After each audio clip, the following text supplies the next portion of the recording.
I've been a park ranger for over a decade, so I've seen my fair share of strange things in the wilderness. But nothing compares to the night I had to work alone at one of the most remote parts of the park.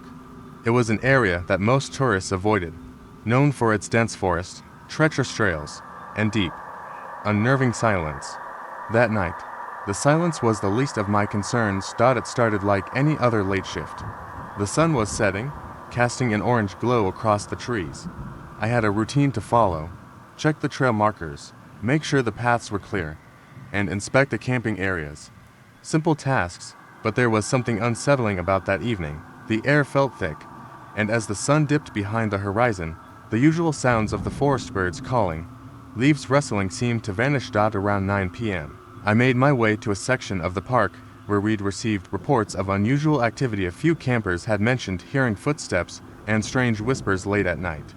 I wasn't concerned, we'd gotten reports like that before, and they usually turned out to be animals or the wind. But something about that particular night made the hairs on the back of my neck stand up. As I walked deeper into the woods, I noticed something odd. There were footprints on the trail, fresh ones, but they weren't human. They were too large to spread apart. I followed them for a few minutes, the crunch of my boots the only sound breaking the quiet. The footprints led me to a clearing near a creek. That's when I saw it, a figure standing at the edge of the trees, tall and thin, its face obscured by the shadows. At first, I thought it was another ranger, someone I hadn't met before. "Hey, you lost?" I called out, but there was no response. The figure didn't move. I took a few cautious steps forward, but something told me to stop. The air around me grew colder, and my breath began to fog up, though it wasn't that cold yet. My instincts were screaming at me to leave. Then I heard it.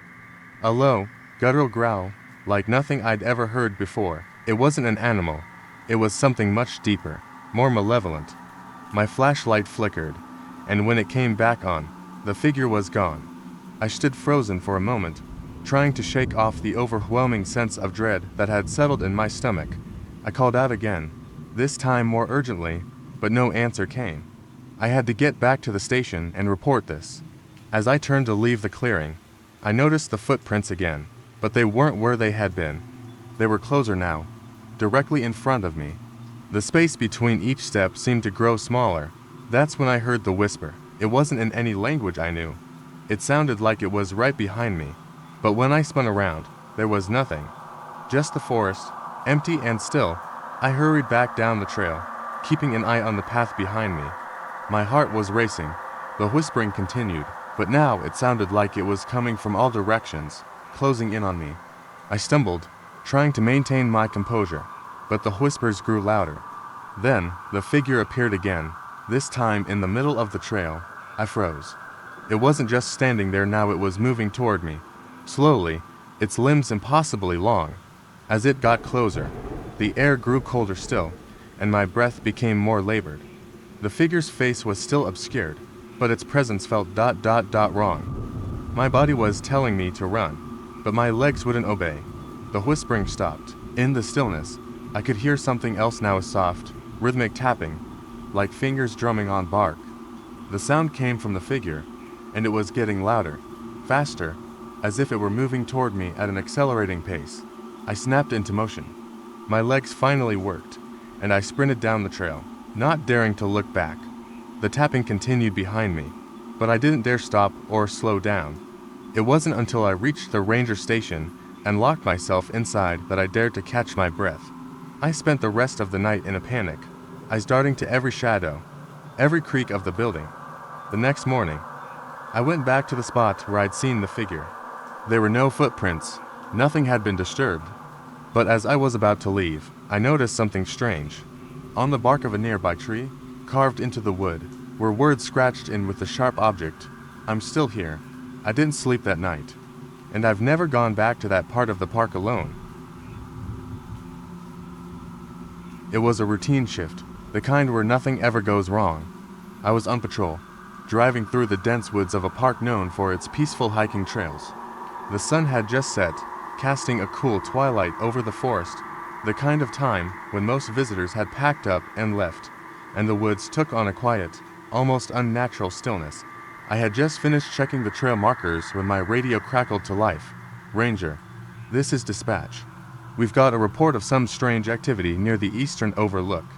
No one's supposed to be up there. Can you check it out? I wasn't thrilled at the idea creepy spots like the eastern overlook often attracted troublemakers, but it was part of the job. I grabbed my flashlight and the keys to the Jeep. Heading down the winding, narrow road that led to the overlook. The drive felt longer than usual, the darkness of the woods closing in around me. I couldn't shake the feeling that something was off, though I didn't know why. Maybe it was the silence, or the way the trees seemed to press closer to the road, blocking out the sky. As I neared the overlook, I saw something strange up ahead. A figure was standing on the edge of the cliff, facing out into the dark woods. From the distance, I could see their silhouette, motionless, like a statue. I pulled the Jeep up and cut the engine. I should have called for backup, but for some reason, I didn't. I grabbed my flashlight and got out, the cold air biting at my skin. My boots crunched on the gravel as I made my way toward the figure. "Hey, you all right?" I called, my voice carrying over the wind. The figure didn't move. I stepped closer, my flashlight beam illuminating the area around them. That's when I noticed something that made my stomach twist. The person was standing completely still, but they weren't breathing. I could see their chest wasn't moving at all, and they weren't responding to my voice. I shone the light directly on them, expecting to see a hiker lost in the woods or someone who had just wandered too far, but what I saw made my heart stop. The person's face, if you could call it that, was twisted. The skin was pale, almost gray, stretched tightly over their skull. Their eyes were wide open, but empty. No pupils, just black voids. And their mouth ... It was unnaturally wide, like someone had forced it open. The sight of it sent a chill down my spine. I stepped back, trying to gather my thoughts, but before I could say anything, the figure moved. Not in a natural way, but in a jerky, unnatural motion, like a puppet with broken strings. It slowly turned to face me, its head tilting in a way that shouldn't have been possible. I couldn't move. My heart was pounding in my chest, my mind screaming at me to run, but I couldn't tear my eyes away from it. Then, with a sudden, horrific screech, the figure lunged at me, its mouth snapping open wider than humanly possible, as if it were about to swallow me whole. I stumbled backward, almost falling over the edge of the cliff, but I managed to catch myself. My flashlight hit the ground and rolled away, the beam spinning wildly through the dark. The thing was coming toward me, dragging its feet, still jerking unnaturally with every movement. I turned and ran, my adrenaline pumping as my legs pushed me faster than I thought possible. I didn't stop until I reached the Jeep. I jumped in, started the engine, and tore out of there, heart racing, eyes wide with terror. I drove straight to the ranger station, shaking and gasping for breath. I didn't even bother explaining what happened. I didn't have to. I knew what I'd seen, but I also knew that nobody would believe me. When I returned to the overlook the next morning, there was nothing. No sign of the figure. No evidence that anything had happened at all. Just the empty woods, silent and still. But there was something that did catch my attention. On the ground near where the figure had been standing, I found a small, folded piece of paper. It wasn't much, just a few lines of handwriting. It read, "They're already here. They're waiting." I've never been able to shake that feeling, the sensation that something is always watching, waiting. And no matter how many years I spent patrolling those woods, I'll never forget the twisted face of the thing that wasn't human. It still feels like it's out there, somewhere, hiding in the dark. I don't go to that overlook anymore. But the worst part, I don't think I ever will again. It was late in the afternoon, and the park was starting to empty out. Most visitors had left for the day, and I was finishing up some paperwork in the ranger station when the radio crackled to life. There was a report of a strange sighting near one of the old trails, a popular spot, but not heavily trafficked. No one had gone out there in weeks, so the call struck me as odd. I grabbed my flashlight and radio and headed out, thinking it was probably just someone messing around. The air was crisp, and a thick mist had rolled in from the valley, making the trees look like towering shadows. The sun was setting fast, and the forest had a quiet, unnerving stillness to it. I made my way along the trail, the light from my flashlight casting long, jittery shadows across the path. The deeper I went, the more the mist seemed to close in around me, and I could feel the hairs on the back of my neck standing up. Every twig that cracked underfoot sounded too loud, too unnatural. I paused a moment, listening for anything out of the ordinary. But there was nothing, just the soft rustle of leaves in the wind. Then I heard an unmistakable noise. A child's laughter. It echoed through the trees, high-pitched and clear. I stopped dead in my tracks, my breath catching. There hadn't been any kids on the trail that day. And this wasn't the kind of sound you would expect to hear in the middle of the woods at dusk. The laughter was faint, almost playful, but there was something off about it. It didn't sound like a normal laugh. It sounded hollow, distant, as if it were coming from somewhere deep in the forest. I tried to brush it off, but then it came again, closer this time. "Hello," I called out, my voice sounding weaker than I intended. No response, only the laughter. Louder now, taunting and echoing through the trees. I hesitated, but I knew I had to investigate.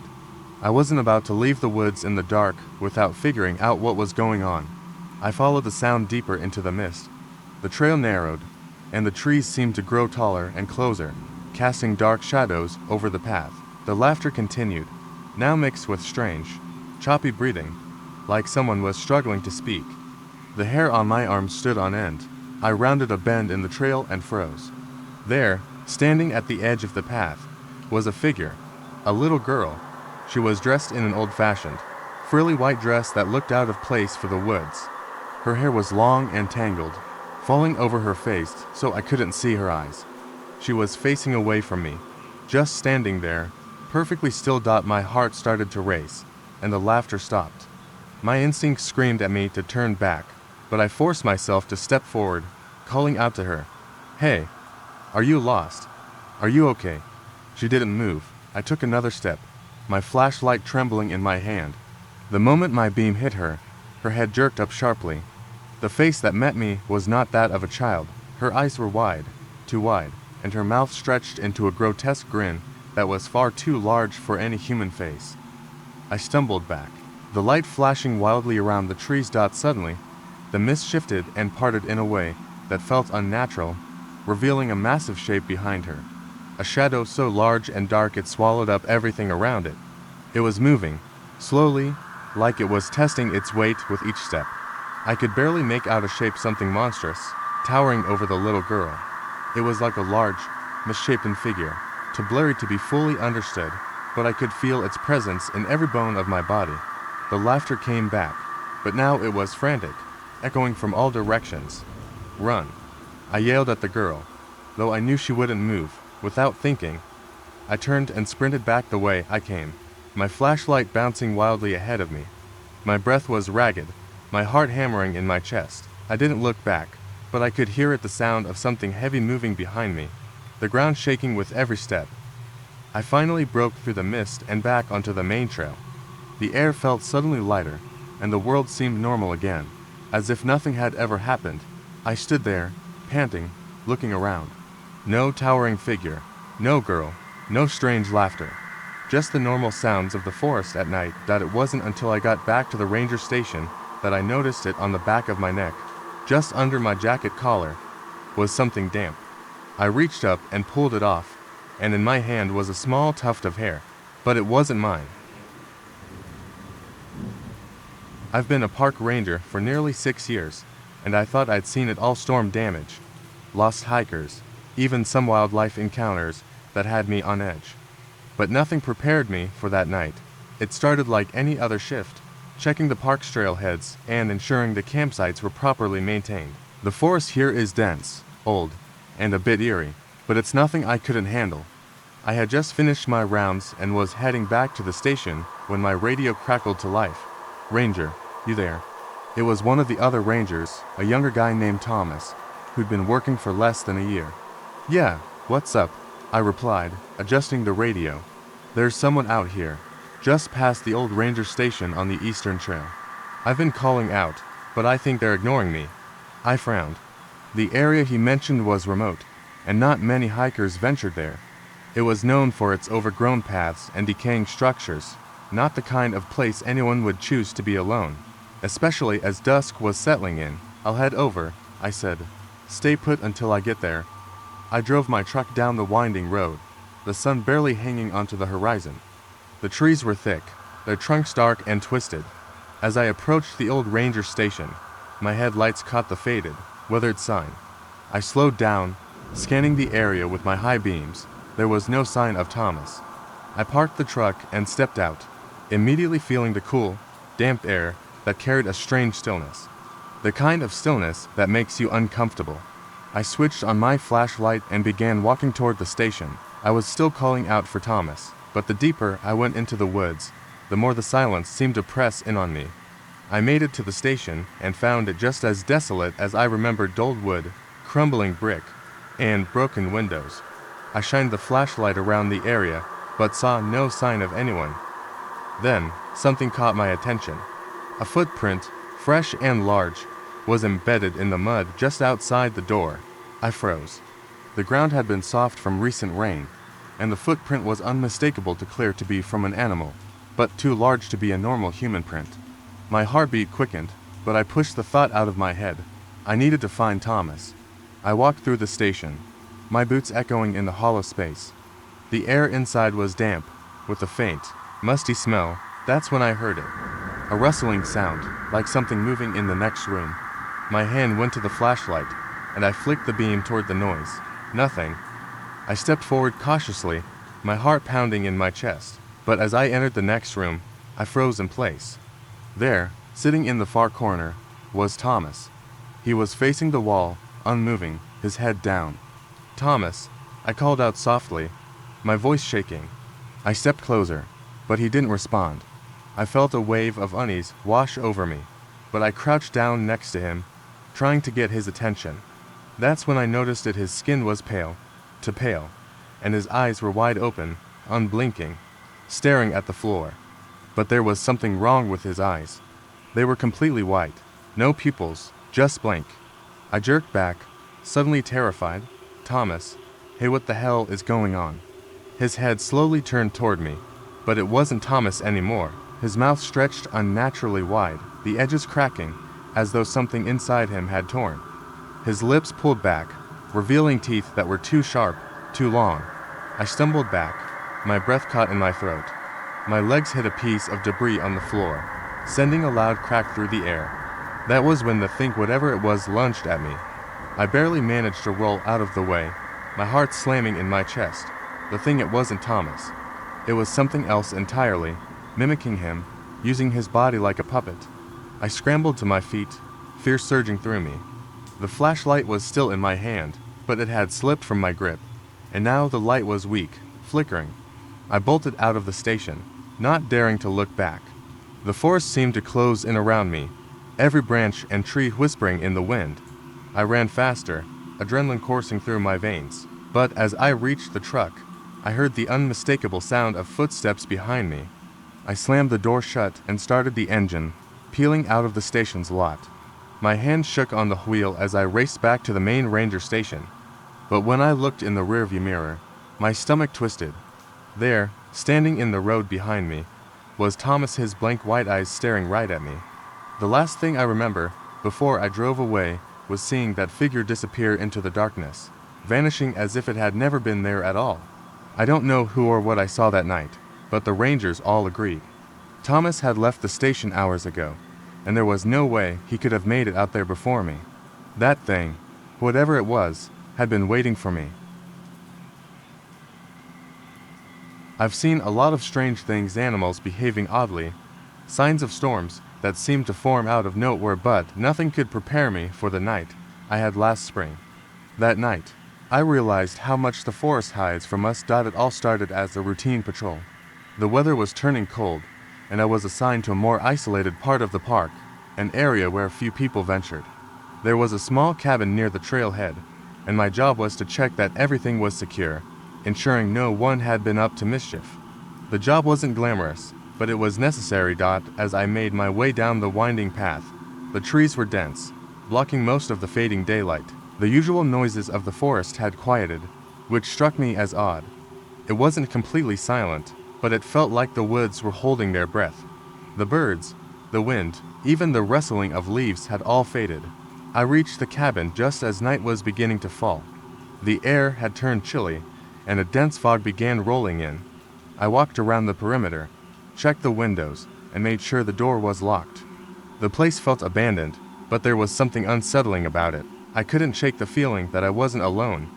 I returned to the front of the cabin, ready to head back when I heard a noise behind me, something subtle, but distinct. A faint scraping sound, as if something was dragging across the wooden floor inside the cabin. I froze, every muscle in my body tensing.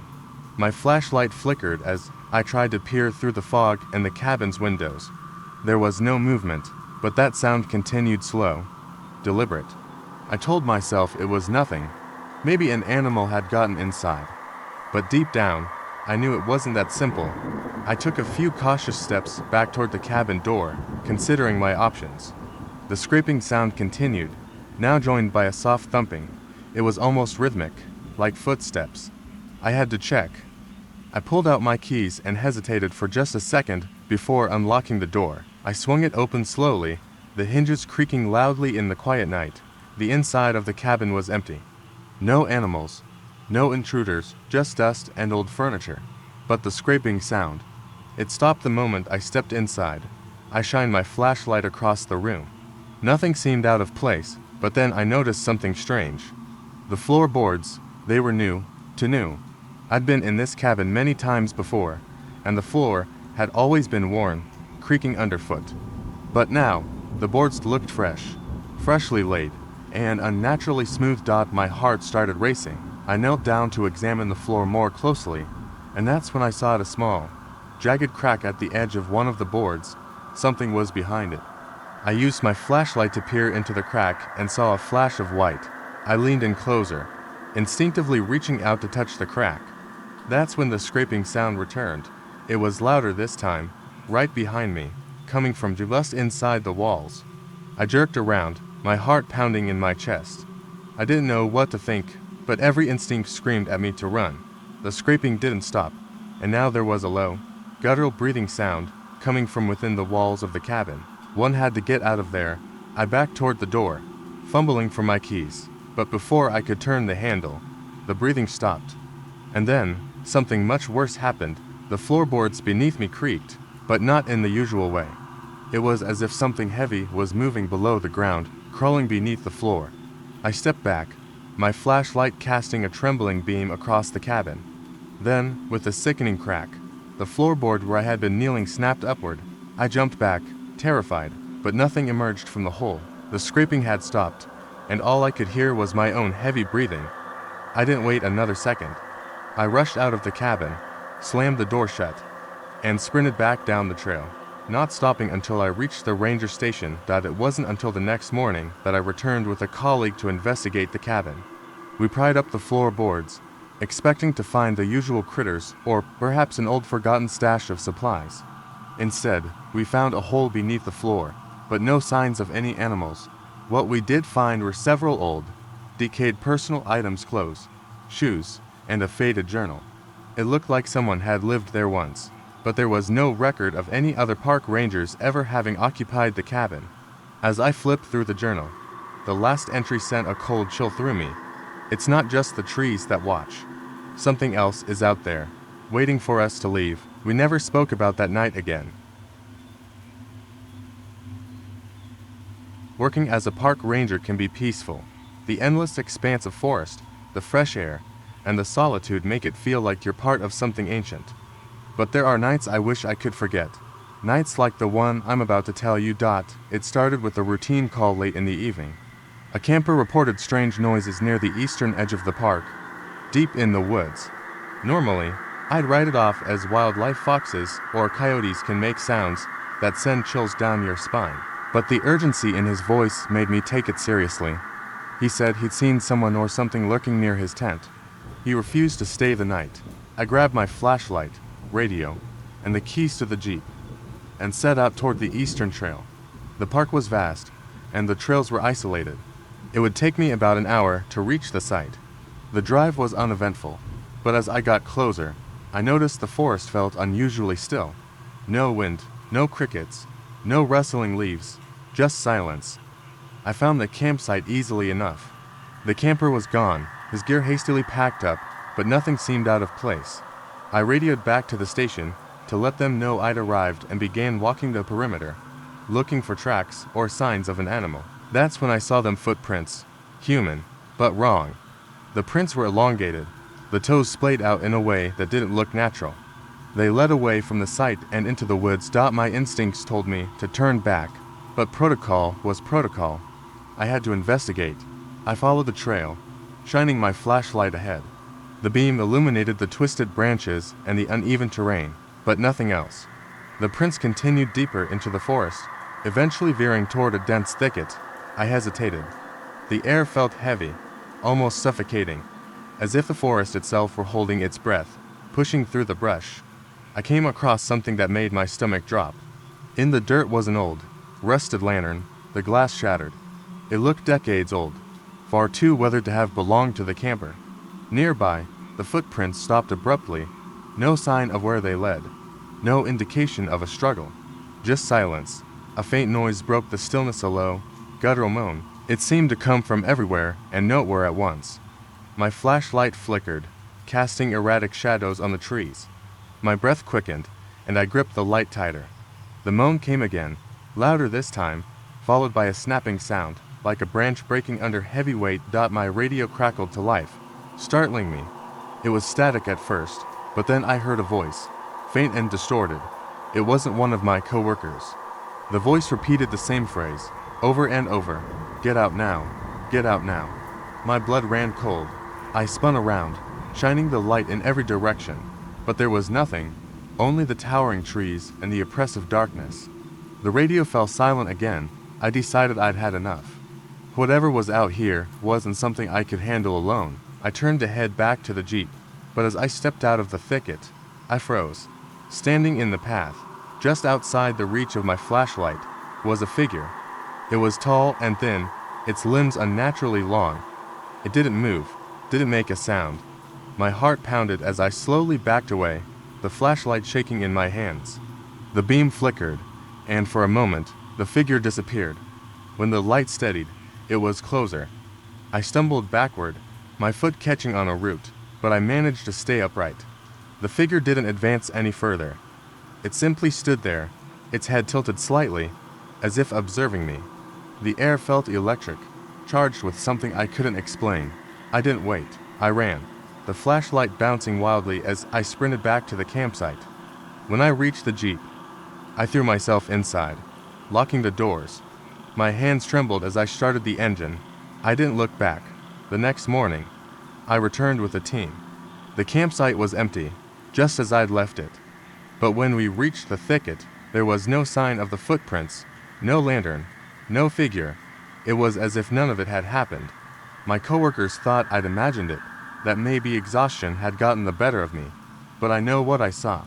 A week later, I found something tucked under the seat of my Jeep. An old, rusted lantern, the glass shattered, just like the one in the woods. I keep it locked in a cabinet at the station. Sometimes, late at night, I hear a faint moan coming from inside. I try not to think about what it means. I've worked as a park ranger for years, but nothing has ever prepared me for what happened during my shift that night. It started like any other evening. I was stationed at a remote outpost, miles away from the nearest town, tasked with making sure everything was secure and that no one was out trespassing after hours. The forest around me was dense, the kind of place where sunlight barely touches the ground, and the silence was thick, almost suffocating. It was nearing midnight when I got a call on the radio from a fellow ranger. He was stationed at the other side of the park and had noticed something strange.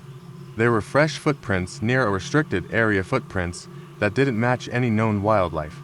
He asked if I could check it out, given I was the closest one to that side. At first, I thought it was just a lost hiker or someone ignoring the park's rules. I grabbed my flashlight, strapped my sidearm on, and headed out.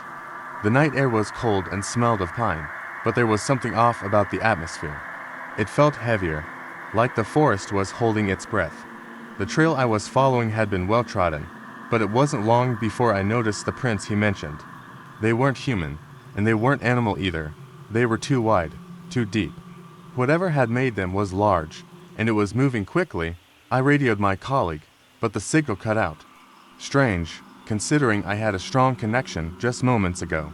I continued on, hoping it was just a technical glitch. The deeper I got into the woods, the more unnerving everything felt. The trees seemed to close in around me, their twisted limbs blocking out most of the starlight. The silence was absolute now. No animals, no wind, just the crunch of my boots on the frost-covered ground.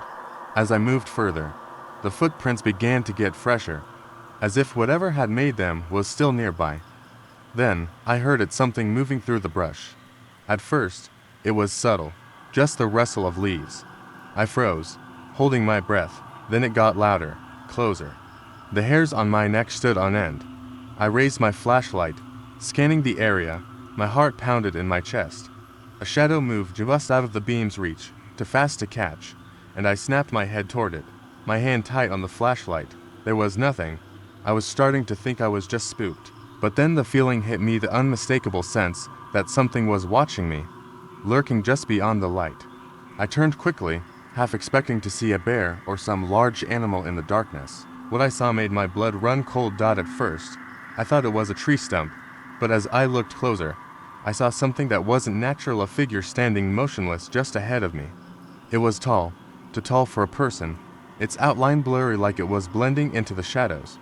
The figure didn't move, but I could feel its presence pressing in on me. I took a step back, trying to stay calm, but as I did, the figure did the same, mirroring my movements. My heart raced. It was so quiet that even my breathing sounded too loud. I squinted into the dark, trying to make out more details, but the more I stared, the more it seemed to shift, like the shadows themselves were stretching and molding into it. That's when I realized it wasn't just standing still, it was watching me, waiting. I wasn't sure what it was, but I could feel its eyes, cold and unblinking, locked on mine. A sudden crackling from my radio broke the silence, and I flinched. A voice came through, garbled and distant at first, but then clear enough to make out. "Stay where you are. Don't turn around." It was my colleague. I wanted to respond, but before I could, the figure shifted again, this time closer. I snapped the beam of my flashlight onto it, hoping to scare whatever it was away, but the light flickered and died. I tried again, but it was useless. In the panic of the moment, I did the one thing I shouldn't have. I turned around. The forest behind me was still, nothing but darkness. My flashlight flickered back to life, and for a brief moment, I thought I saw movement behind the trees, too quick to catch. Then, a loud crash erupted from behind me, making me jump out of my skin. I whipped around, heart pounding in my throat. There was nothing there. Not a single sign of the figure. No footprints, no trace. I ran back to my truck as fast as I could, shaking, the crunch of my boots on the frozen ground deafening in the eerie quiet. By the time I reached the outpost, I was breathing heavily, my hands trembling. I didn't stop to check the radio again or look back. I just locked the doors and stayed inside. The next morning, the park had returned to its usual quiet. The forest seemed peaceful again. But when I checked my boots, I found something in the dirt, too large, deep footprints leading to my truck, stopping right at the driver's side door. The prints weren't mine, and they weren't human. The park had never felt the same again. I had always loved the solitude of the woods. As a park ranger, my job was to protect these natural wonders, but I also enjoyed the peace that came with the deep trees and endless trails. However, my perspective shifted during a chilling autumn night that I still can't shake. It was late October when the leaves transformed into brilliant reds and golds, drawing visitors to the park for one last glimpse before winter. I was scheduled for a night shift, checking the campsites and ensuring everyone was safe. The chill in the air hinted at an approaching storm, and I pulled my jacket tighter around me as I made my rounds. The campgrounds were mostly empty. The few campers that remained were huddled around their fires, sharing ghost stories. I smiled at their laughter, but it faded quickly as I walked deeper into the woods.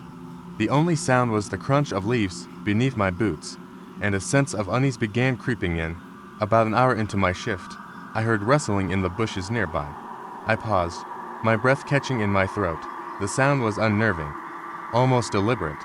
I shone my flashlight toward the noise, but only darkness greeted me. I hesitated, but the sound stopped, and I dismissed it as a deer or some other animal. I continued my patrol, but that feeling of being watched lingered. When I reached the farthest campsite, I noticed a flickering light. I approached cautiously, thinking it might be an unattended fire. Instead, I found a tent with the flap wide open and no one around. Inside, there were scattered belongings and a half-eaten sandwich lying on the ground, as if someone had left in a hurry. My instincts kicked in. Something felt very wrong. I called out for the campers, but there was no response. Just the sound of the wind rustling through the trees. I decided to check the nearby trails, but as I walked away from the campsite, I heard it again, a low, guttural growl echoing through the trees. It sent chills down my spine, but I pressed on, trying to rationalize it as my imagination. The forest seemed to darken as the wind picked up, carrying a sudden coldness that wrapped around me. I hurried back to the campsite, but the tent was still empty. Panic began to set in as I fumbled for my radio to call for backup, but the device crackled with static. I was alone. I decided to head back to the main road, thinking I could catch a passing ranger or even a hiker. But the deeper I walked, the more disoriented I felt. The trees loomed overhead, blocking out any trace of moonlight, and I realized I had lost my way. The growl returned, closer this time, accompanied by the sound of something heavy moving through the brush. My heart raced as I turned to run, but then I saw a figure standing in the shadows, partially obscured by the trees. It was tall and emaciated, with elongated limbs and eyes that glowed like two cold embers in the dark. I froze, unable to process what I was seeing. My instincts kicked in, and I took off in the opposite direction, adrenaline coursing through me. As I ran, branches snagged at my clothes, and the underbrush crunched beneath my feet. The growling intensified behind me, chasing me through the maze of trees. Just when I thought I was safe, I tripped over a root and fell. The wind knocked out of me. I scrambled to my feet and glanced back. The figure had stopped, but I could feel its gaze boring into my back. Desperate, I sprinted toward a clearing, praying it would lead me to safety. Bursting into the open, I spotted the campers I had seen earlier. They were standing by their fire, but something was off. Their faces were blank, eyes wide and unblinking. They stared past me into the darkness of the woods. I called out to them, but they didn't respond. I turned to see the figure emerge from the trees, and the campers began to scream. I felt a wave of terror wash over me as I realized the campers weren't frozen in fear. They were entranced, caught in some horrifying spell. In that moment, the figure lunged at them, but just before it could reach them, it vanished into thin air. The campers blinked and suddenly returned to normal, confusion etched on their faces. I didn't know if I was dreaming or if I had lost my mind, but the figure was gone, leaving only an echo of its growl behind. The campers recounted their own experiences of feeling watched, of shadows moving just out of sight. We all made it back to the ranger station that night, shaken but alive, leaving the mystery of the woods behind us. Yet sometimes, as I patrol the park, I catch glimpses of glowing eyes watching from the trees, and I can't shake the feeling that something is still out there, waiting. I prided myself on being familiar with every inch of the woods. It was early October when I was assigned to a remote camping area, known for its beautiful fall foliage. The leaves were bursting with color, and the air was crisp. I looked forward to a quiet night under the stars. I set up my tent near the edge of a clearing, a safe distance from the campsite where a family had pitched their tent. They were friendly, two parents with two kids, eager to explore the woods. As night fell, the crackling fire provided a warm glow. I exchanged stories with them while they roasted marshmallows. When the kids were finally asleep, I said goodnight and retreated to my tent, hoping for a peaceful evening. The tranquility of the woods quickly turned unsettling. I heard strange noises drifting through the trees. A low rustling at first, then the sound of something heavy moving through the underbrush. I told myself it was just the wind or perhaps a deer, but the air felt charged with tension. I peered out of my tent, flashlight in hand, scanning the darkness. The trees loomed like sentinels, their branches twisting into grotesque shapes. A sudden snap of a branch jolted me upright. My heart raced. I was certain something was watching me. I crawled out of my tent, trying to quiet my breathing. Listening intently, that's when I heard it. A faint whimpering, almost childlike, coming from the direction of the family's tent. I called out to them, but there was no response. The whimpering grew louder, echoing through the trees. Compelled by a mix of concern and fear, I cautiously approached their tent. It was unzipped slightly, and I pushed it open, ready to check on the family. The inside was empty, the sleeping bag still warm. Confused, I turned back toward my tent, but as I did, the whimpering stopped. Silence enveloped the woods, thick and suffocating. My instincts screamed at me to leave, but curiosity held me in place. Suddenly, I heard a laugh, a high-pitched, gleeful sound that sent chills down my spine. It echoed through the trees, followed by more laughter. It was coming from the deeper woods.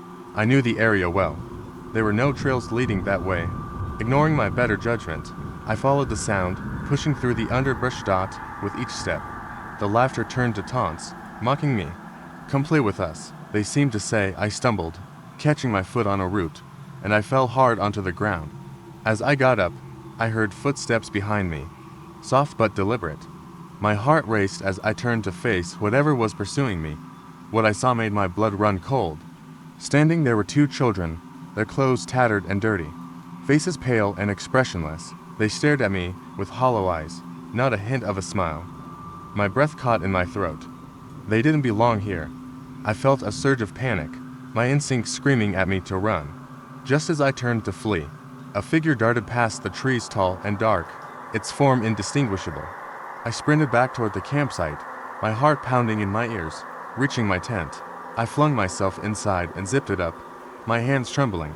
I fumbled for my radio, calling for backup. There was no response. I could only hear my own ragged breathing and the pounding of my heart. Just when I thought I was safe, I heard the soft laughter again, right outside my tent. "Come play with us," the voice sang, sweet yet sinister. I held my breath, clutching my flashlight, every fiber of my being urging me to stay quiet. The laughter stopped abruptly, replaced by the sound of something scraping against the tent. I braced myself for the worst. Suddenly, the tent shook violently. I gasped, and the laughter returned, louder and more manic. "We're here," it echoed. I squeezed my eyes shut, counting the seconds until morning, praying for dawn to break. When the sun finally rose, the light spilled into my tent, illuminating the scene outside.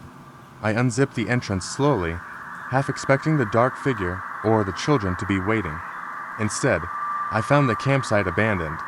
The family's tent lay empty, but what caught my eye was the ground, marked with deep, claw-like scratches leading into the woods. As I stepped outside, I noticed something on the ground. A child's teddy bear lay there, its button eye missing.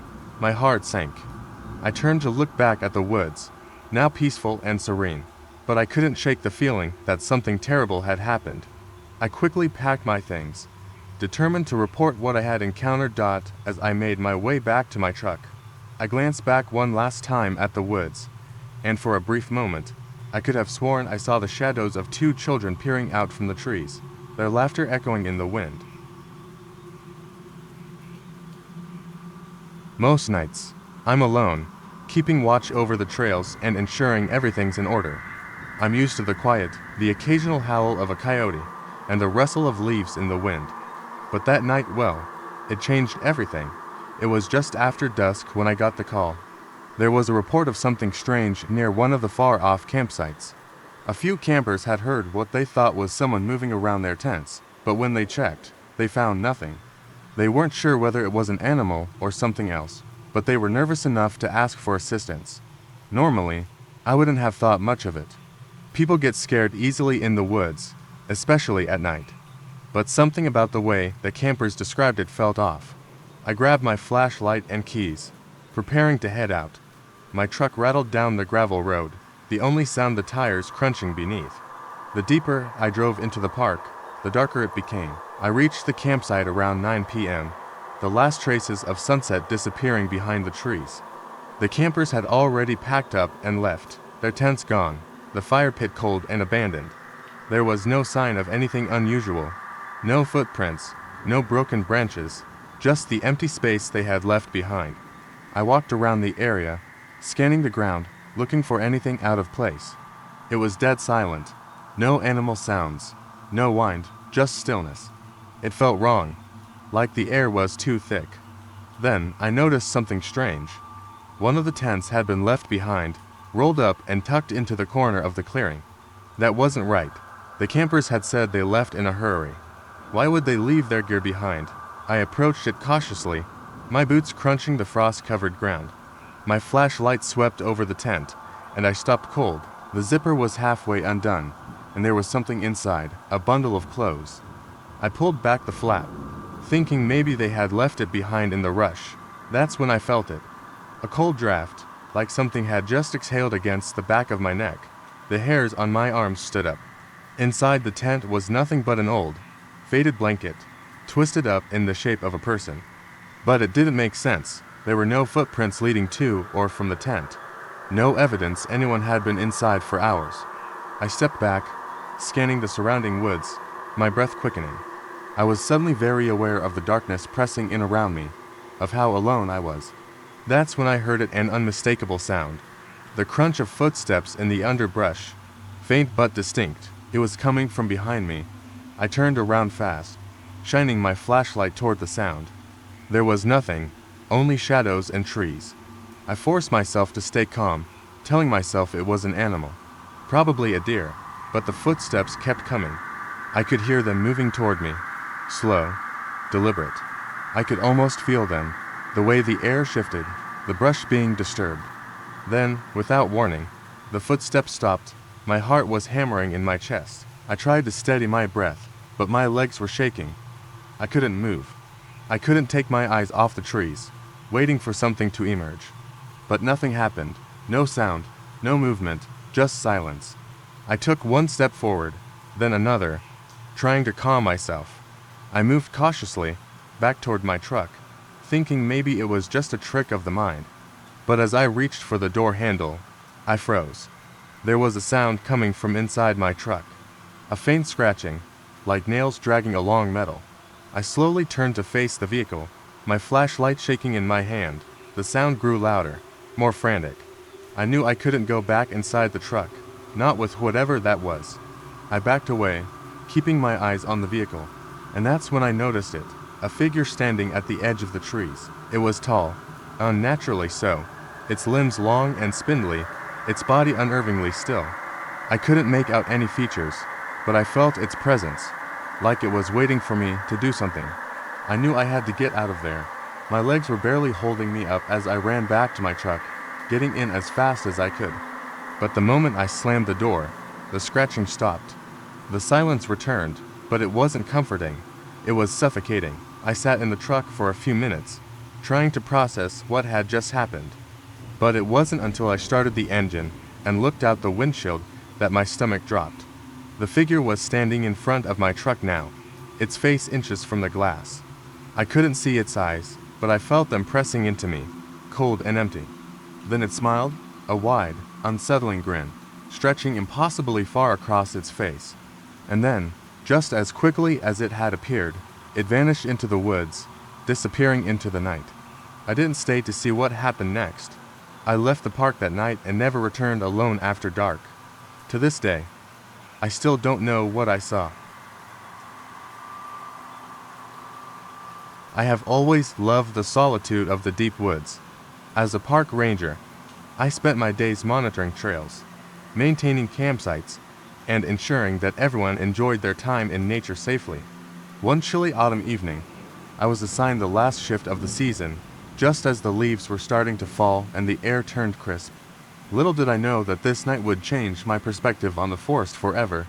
As the sun dipped below the horizon, I set out on my usual patrol. The trees towered over me, their skeletal branches swaying in the wind. I could hear the crunch of leaves beneath my boots, a sound that usually brought me comfort, but tonight it felt ominous. I had always been aware of the stories the locals spoke of strange happenings in these woods, whispers of creatures lurking just beyond the trees. I never paid them much mind, chalking it up to urban legends meant to scare children. About an hour into my shift, I noticed something unusual. Off the main trail, a flickering light danced through the trees. My curiosity piqued. I cautiously approached, thinking it might be a group of campers in need of help. As I got closer, the light vanished, swallowed by the darkness. A shiver ran down my spine. I called out, but my voice felt swallowed by the night. As I turned back to the path, I heard a soft rustling sound, like someone moving through the underbrush. I glanced over my shoulder, but the forest was still. I tried to shake it off, convincing myself it was just a deer or maybe the wind playing tricks. However, the feeling of being watched pressed heavily on my chest. I continued my patrol, but the unease lingered. As I approached the campsite where a family was staying, I noticed their tent was zipped shut, and the campfire was still burning, casting flickering shadows. I called out to them, but there was no response. I stepped closer, peering inside the tent, and saw it empty, with no sign of the family. My heart raced. Where could they have gone? Just then, a loud crash echoed through the trees, followed by a chilling scream. The sound came from deeper in the woods, sending my adrenaline into overdrive. I sprinted towards the source, fear gripping my heart. Each step felt heavier, and the darkness seemed to stretch out before me. Waiting. As I reached a small clearing, I stumbled upon something terrifying. The ground was torn up, as if a massive animal had been digging frantically. The scream had stopped, replaced by an eerie silence. I scanned the area with my flashlight, my beam cutting through the darkness, revealing twisted branches and the scattered remnants of what looked like a picnic, broken plates, an overturned cooler. Then I saw a shadow moving between the trees. My heart raced as I called out again, this time louder. The shadow paused, and for a moment, I thought I saw a face, pale and twisted, staring back at me. It vanished before I could process what I had seen. The hair on the back of my neck stood up as I turned to flee back towards the trail. In my panic, I tripped over a root and fell to the ground. As I scrambled to my feet, I heard a low growl emanating from the darkness. It sounded closer now. My instincts kicked in, and I ran, branches scratching at my arms as I pushed through the underbrush. I had to get back to my truck, back to safety. Finally, I burst out onto the main path, my breath coming in ragged gasps. I turned back, scanning the shadows. Nothing followed. I reached my truck, fumbling for the keys as the growl echoed in my mind. Just as I was about to start the engine, I noticed something out of the corner of my eye. The family I had thought was missing stood just outside the tree line. They appeared disheveled, eyes wide with terror, but unharmed. I leapt out, relieved they were safe. As I approached, I noticed something behind them. The twisted figure I had seen earlier was standing silently, its grotesque form illuminated by the headlights of my truck. But instead of lunging at us, it simply stood there, watching. The family had been lost, but had found their way back when they heard the scream, which was not their own, but rather a warning to escape. The creature, whatever it was, had been trying to protect them from something far worse lurking deeper in the woods. We stood together in shock, realizing that sometimes the real monsters are the unseen forces that drive fear into our hearts. With the morning light creeping in, we hurried out of the woods, grateful to have survived the night, but forever haunted by what we had encountered in the shadows.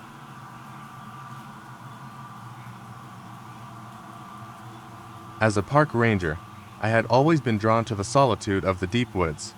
The crisp air, the sounds of nature, and the occasional visit from campers made the job rewarding. One particular October evening, as the sun dipped below the horizon, I received a call over the radio. A family had set up camp near a remote area, and they were anxious about strange noises coming from the woods. I assured them I would investigate and headed out with my flashlight and gear. The deeper I ventured into the forest, the darker it became. The trees loomed like ancient sentinels, their branches whispering secrets in the wind. I found the campsite nestled among the pines, a flickering campfire barely illuminating the anxious faces of the family. They were huddled close together, their expressions a mix of fear and concern. I asked what they had heard, and the father, his voice trembling, described a low growl and snapping branches echoing from the woods. The mother clutched her children, eyes wide with terror. I promised to check the perimeter and reassured them that it was likely just a bear or some other wildlife. The family nodded but remained visibly shaken. As I walked beyond their camp, the forest felt alive, each rustle amplifying my anxiety. I swept my flashlight across the darkened trees, scanning for movement. The growling had subsided, replaced by an eerie silence that set my nerves on edge. I couldn't shake the feeling of being watched. After about 20 minutes of searching, I returned to the family. They looked relieved to see me, but were still on high alert. I suggested they stay close to the fire and try to get some rest while I kept watch. I positioned myself a few yards from their tent, feeling the weight of the darkness pressing in around me. As the hours passed, the silence was punctuated by the occasional crackling of the fire and the distant call of an owl. Then, just as I began to relax, I heard it again, a low growl, deeper this time, resonating through the trees. My heart raced as I shined my flashlight toward the sound, illuminating nothing but the shadows of the forest. I took a deep breath and walked toward the sound, my senses heightened. The growl was now accompanied by snapping twigs. My flashlight beam cut through the darkness, revealing an unsettling sight. A tall figure stood at the edge of the trees, its outline indistinct. It looked almost human, but something was wrong. It was too tall, too slender, and it didn't move like a person. Panic surged through me, but I forced myself to remain calm. I called out, asking if anyone was there. No response came, just a low growl that echoed back to me. Suddenly, the figure lunged toward me, and I stumbled backward, the beam of my flashlight flickering as I tripped over a root. I scrambled to my feet, heart pounding, and ran back to the camp. The family was awake, eyes wide with fear. I told them to pack their things quickly, whatever it was in the woods. I could feel it was not friendly. They hurriedly stuffed their belongings into their bags, their hands trembling. As they finished, I led them to the path back to my truck, keeping my flashlight trained on the darkened trees. Just as we reached the trailhead, the air grew cold, and I turned back to glance at the woods. The figure stood just beyond the tree line, watching us. I felt a chill run down my spine, but pushed the family forward. We hurried to the truck, and I fumbled for the keys, my fingers shaking. Just as I got the door open, a loud crash echoed from the forest, followed by a terrifying roar. I threw the family inside and slammed the door. I could feel the adrenaline surging through me as I started the engine. The headlights illuminated the edge of the woods, revealing the figure again, closer this time, its face twisted in a grotesque grin. I backed out and drove away as fast as I could. The family was silent, and the only sound was the hum of the engine. Finally, I turned to them and asked if they had seen anything. They exchanged confused looks, and then began to speak. The father insisted he had seen the figure, but the children only remembered shadows. The mother looked at me, her eyes wide. Then she pointed to the back of the truck. I turned, and my stomach dropped. There was a face pressed against the window, twisted and contorted, mirroring the grotesque smile I had seen earlier. The moment my heart stopped, the face vanished, leaving only the darkness behind. We all sat in stunned silence, realizing that whatever had been watching us was still out there, lingering just beyond the reach of our light. It was a late autumn evening when I began my shift as a park ranger.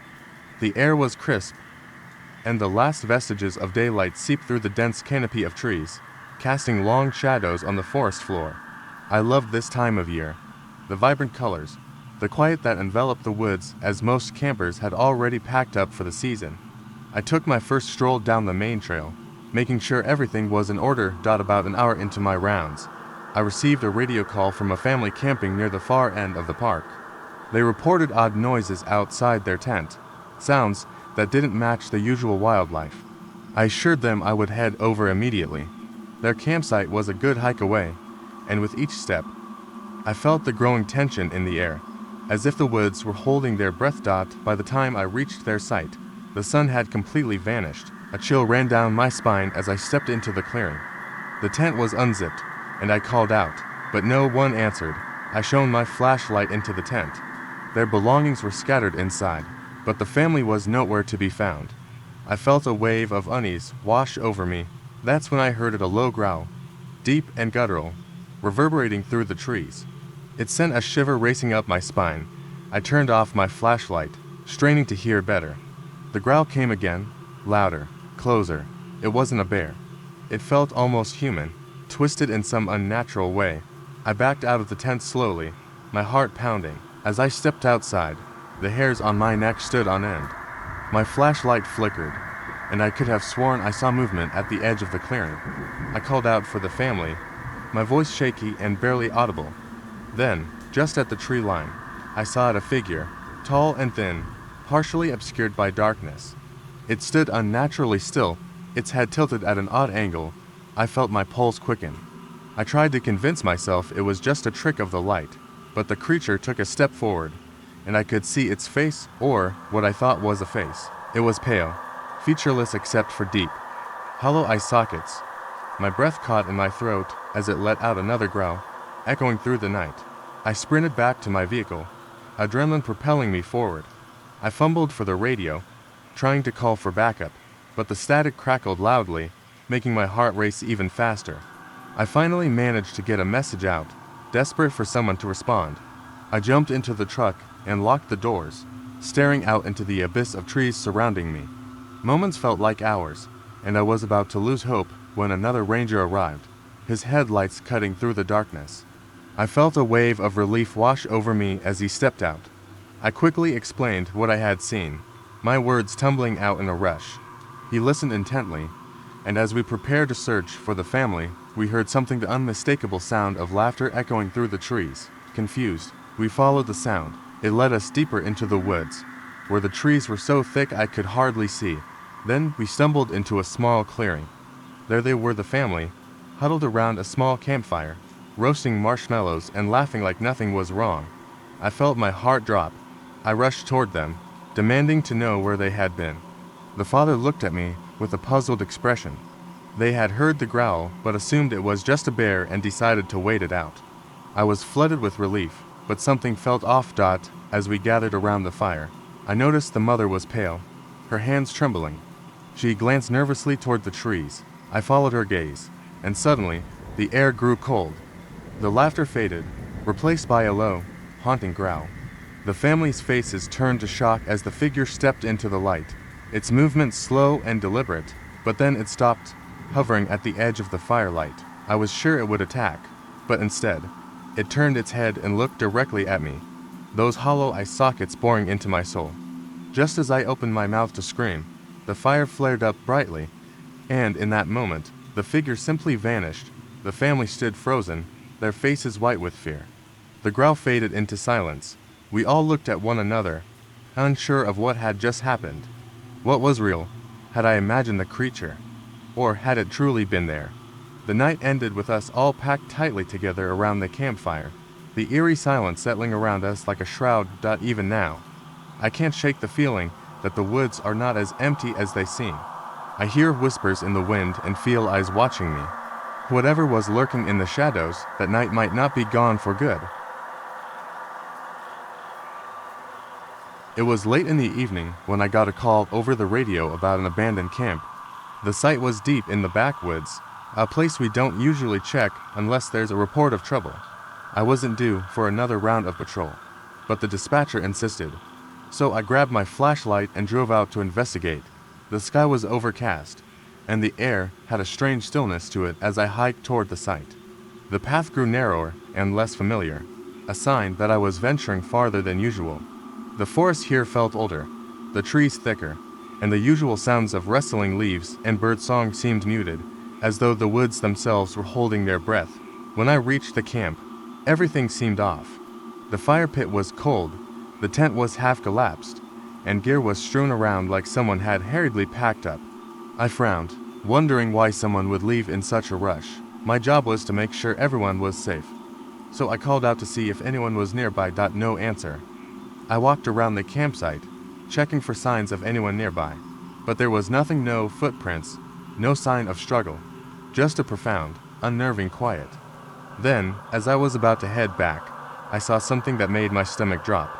Near the edge of the campsite, there was a large tree with strange markings on it, jagged lines carved into the bark as though something had scratched it with force. Curious and uneasy, I approached.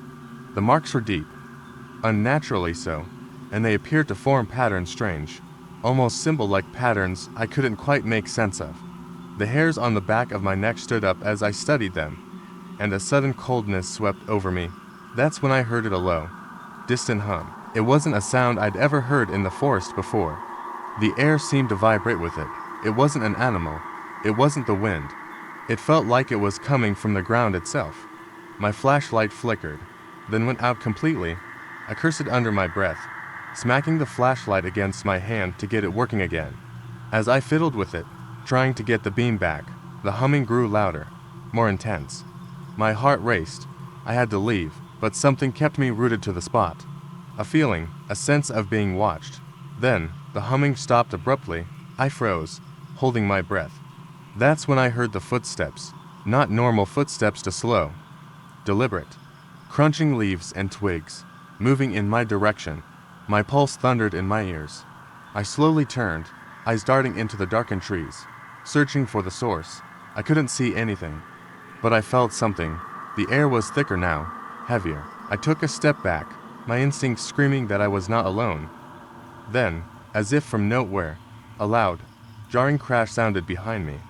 I spun around, flashlight finally flicking back to life. The beam caught a figure standing at the tree line, just at the edge of the clearing.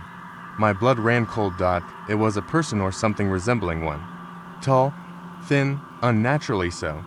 And its body was covered in dirt and leaves, like it had been hiding in the forest for who knows how long. Its face was pale, almost sickly, and its eyes, I'll never forget its eyes. Black, empty, like voids, no soul behind them. The thing stood still, watching me, as the air hummed again, just beneath the surface. I took a step backward, my hand shaking as I reached for my radio. My voice trembled when I called in, trying to keep calm. I didn't want to take my eyes off the figure. Then, just as suddenly as it had appeared, the figure turned and vanished into the woods. I stood there for what felt like forever, heart hammering in my chest. When I finally gathered the courage to move, I couldn't get out of that campsite fast enough. I radioed back to headquarters, telling them what happened, but they couldn't find any record of any hikers or campers in the area that night. Nothing. I reported the strange carvings on the tree, but no one seemed to take it seriously. The next day, I went back to check, hoping I had imagined it. But when I arrived, the markings on the tree were gone, completely vanished. It's been months since that night, and I still can't shake the feeling that something is out there in the woods, something that's been waiting for the right moment to show itself. But the worst part, I didn't realize it until weeks later, when I was reviewing the radio transmission from that night. Right at the moment I called for backup, there was a strange, static-filled voice in the background of the recording. It said only one thing: don't leave.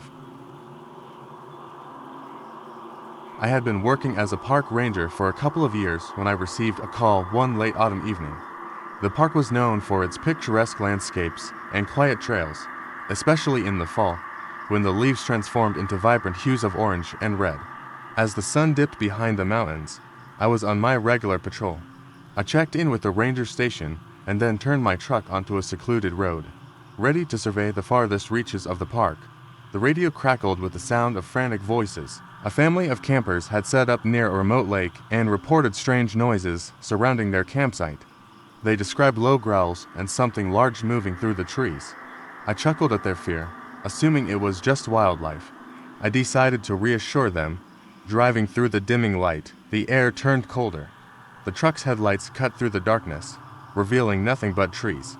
When I arrived at the campsite, I found the family gathered around the dying embers of their fire. They looked pale, wide-eyed, clearly shaken. As I approached, I noticed the way they huddled close together, as if afraid to venture too far from one another. The father spoke first, voice trembling. He explained that they had heard noises since sunset. At first, they thought it was just the wind, but then they heard a deep growl, not like anything they had ever encountered before. I reassured them, telling them it was probably just a bear looking for food, but they didn't seem convinced. I suggested we take a quick look around the perimeter of their campsite. After all, there were no other rangers in the area, and I wanted to make sure they felt safe. Armed with flashlights, we fanned out, scanning the tree line.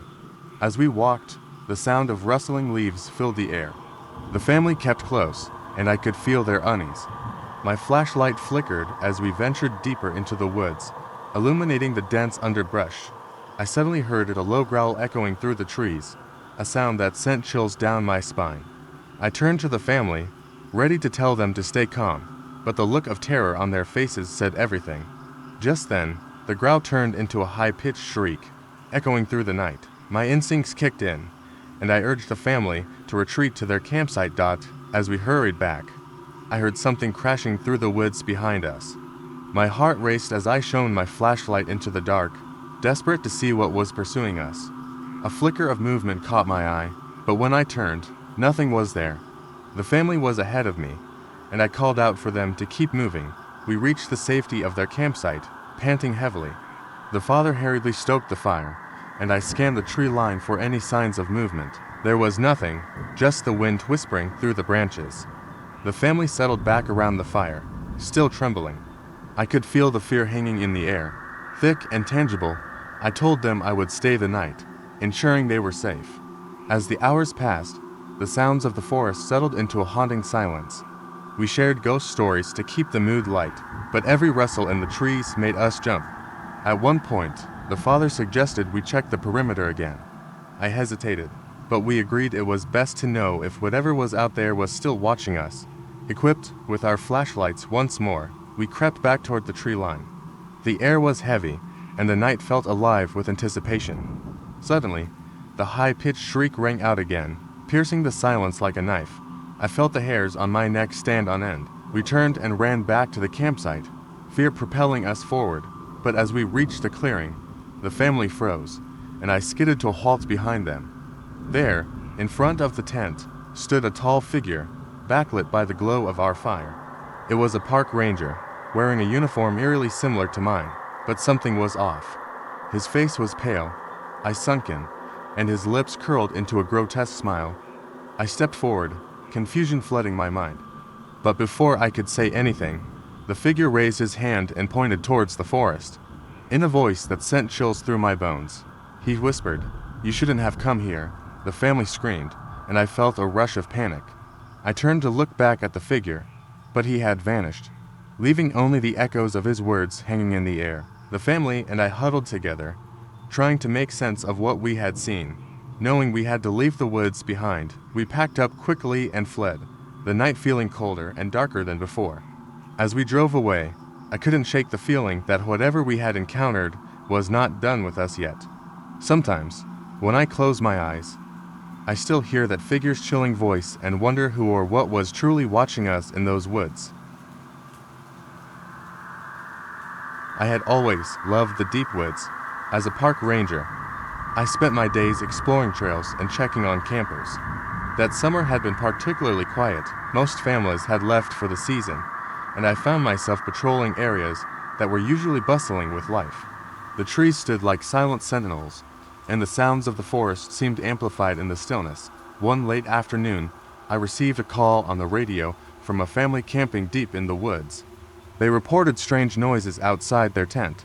At first, I brushed it off as wildlife, perhaps a deer or a raccoon, but the father's voice trembled with fear as he described the sounds. It was rhythmic, he insisted, not like anything they had heard before. Something in his tone sent a chill down my spine. I grabbed my gear and made my way to their campsite, feeling a knot of anxiety tighten in my stomach. The sun dipped below the horizon, and shadows stretched long and thin across the ground. As I walked, the familiar path became less inviting, the air heavy with an unshakable sense of dread. I reached the campsite as darkness fell, and the only light came from the flickering glow of their campfire. The family, a mother, father, and 2 children, sat huddled together, their faces pale. They explained that the noises had started as low growls, but soon morphed into something more unsettling and eerie chanting that seemed to echo through the trees. I scanned the area, feeling the weight of their fear settling in my chest. The father pointed toward the woods, his finger trembling. It was then that I heard a distant, rhythmic sound that pierced through the silence. It didn't sound like any animal I knew. The chant was muffled, yet it resonated with an unnatural quality that made my skin crawl. I felt a chill wind swirl around us, sending leaves swirling in chaotic patterns. I told the family to stay by the fire, and I stepped away, shining my flashlight into the darkened woods. The beam danced nervously over the trees, illuminating nothing but the bark and shadows. The chanting seemed to grow louder, creeping closer. I retraced my steps back to the family, but just as I turned, I noticed something moving in the darkness. A tall figure slipped between the trees, its form almost blending into the night. I swallowed hard, convinced my imagination was playing tricks on me. It wasn't unusual for rangers to feel unnerved at night, but I felt compelled to investigate. I told the family to stay put and quietly approached the edge of the forest. The chanting stopped, replaced by unsettling silence that pressed down on me like a weight. As I stepped deeper into the trees, the atmosphere shifted. The air turned cold, and the familiar sounds of the woods faded away. I could hear only my heartbeat echoing in my ears, pounding louder as I ventured further into the unknown. I trained my flashlight on the path ahead, but the beam flickered ominously, threatening to go out completely. Suddenly, the chanting erupted again, louder and more urgent. I could feel it reverberate through my bones. It seemed to come from all around me, as if the trees themselves were alive and whispering secrets. Panic surged within me, but I pushed forward, determined to uncover the source. Then I saw a circle of strange symbols etched into the ground, surrounded by twisted branches that formed a crude barrier. The figure I had seen earlier stood at the center, but it was not human.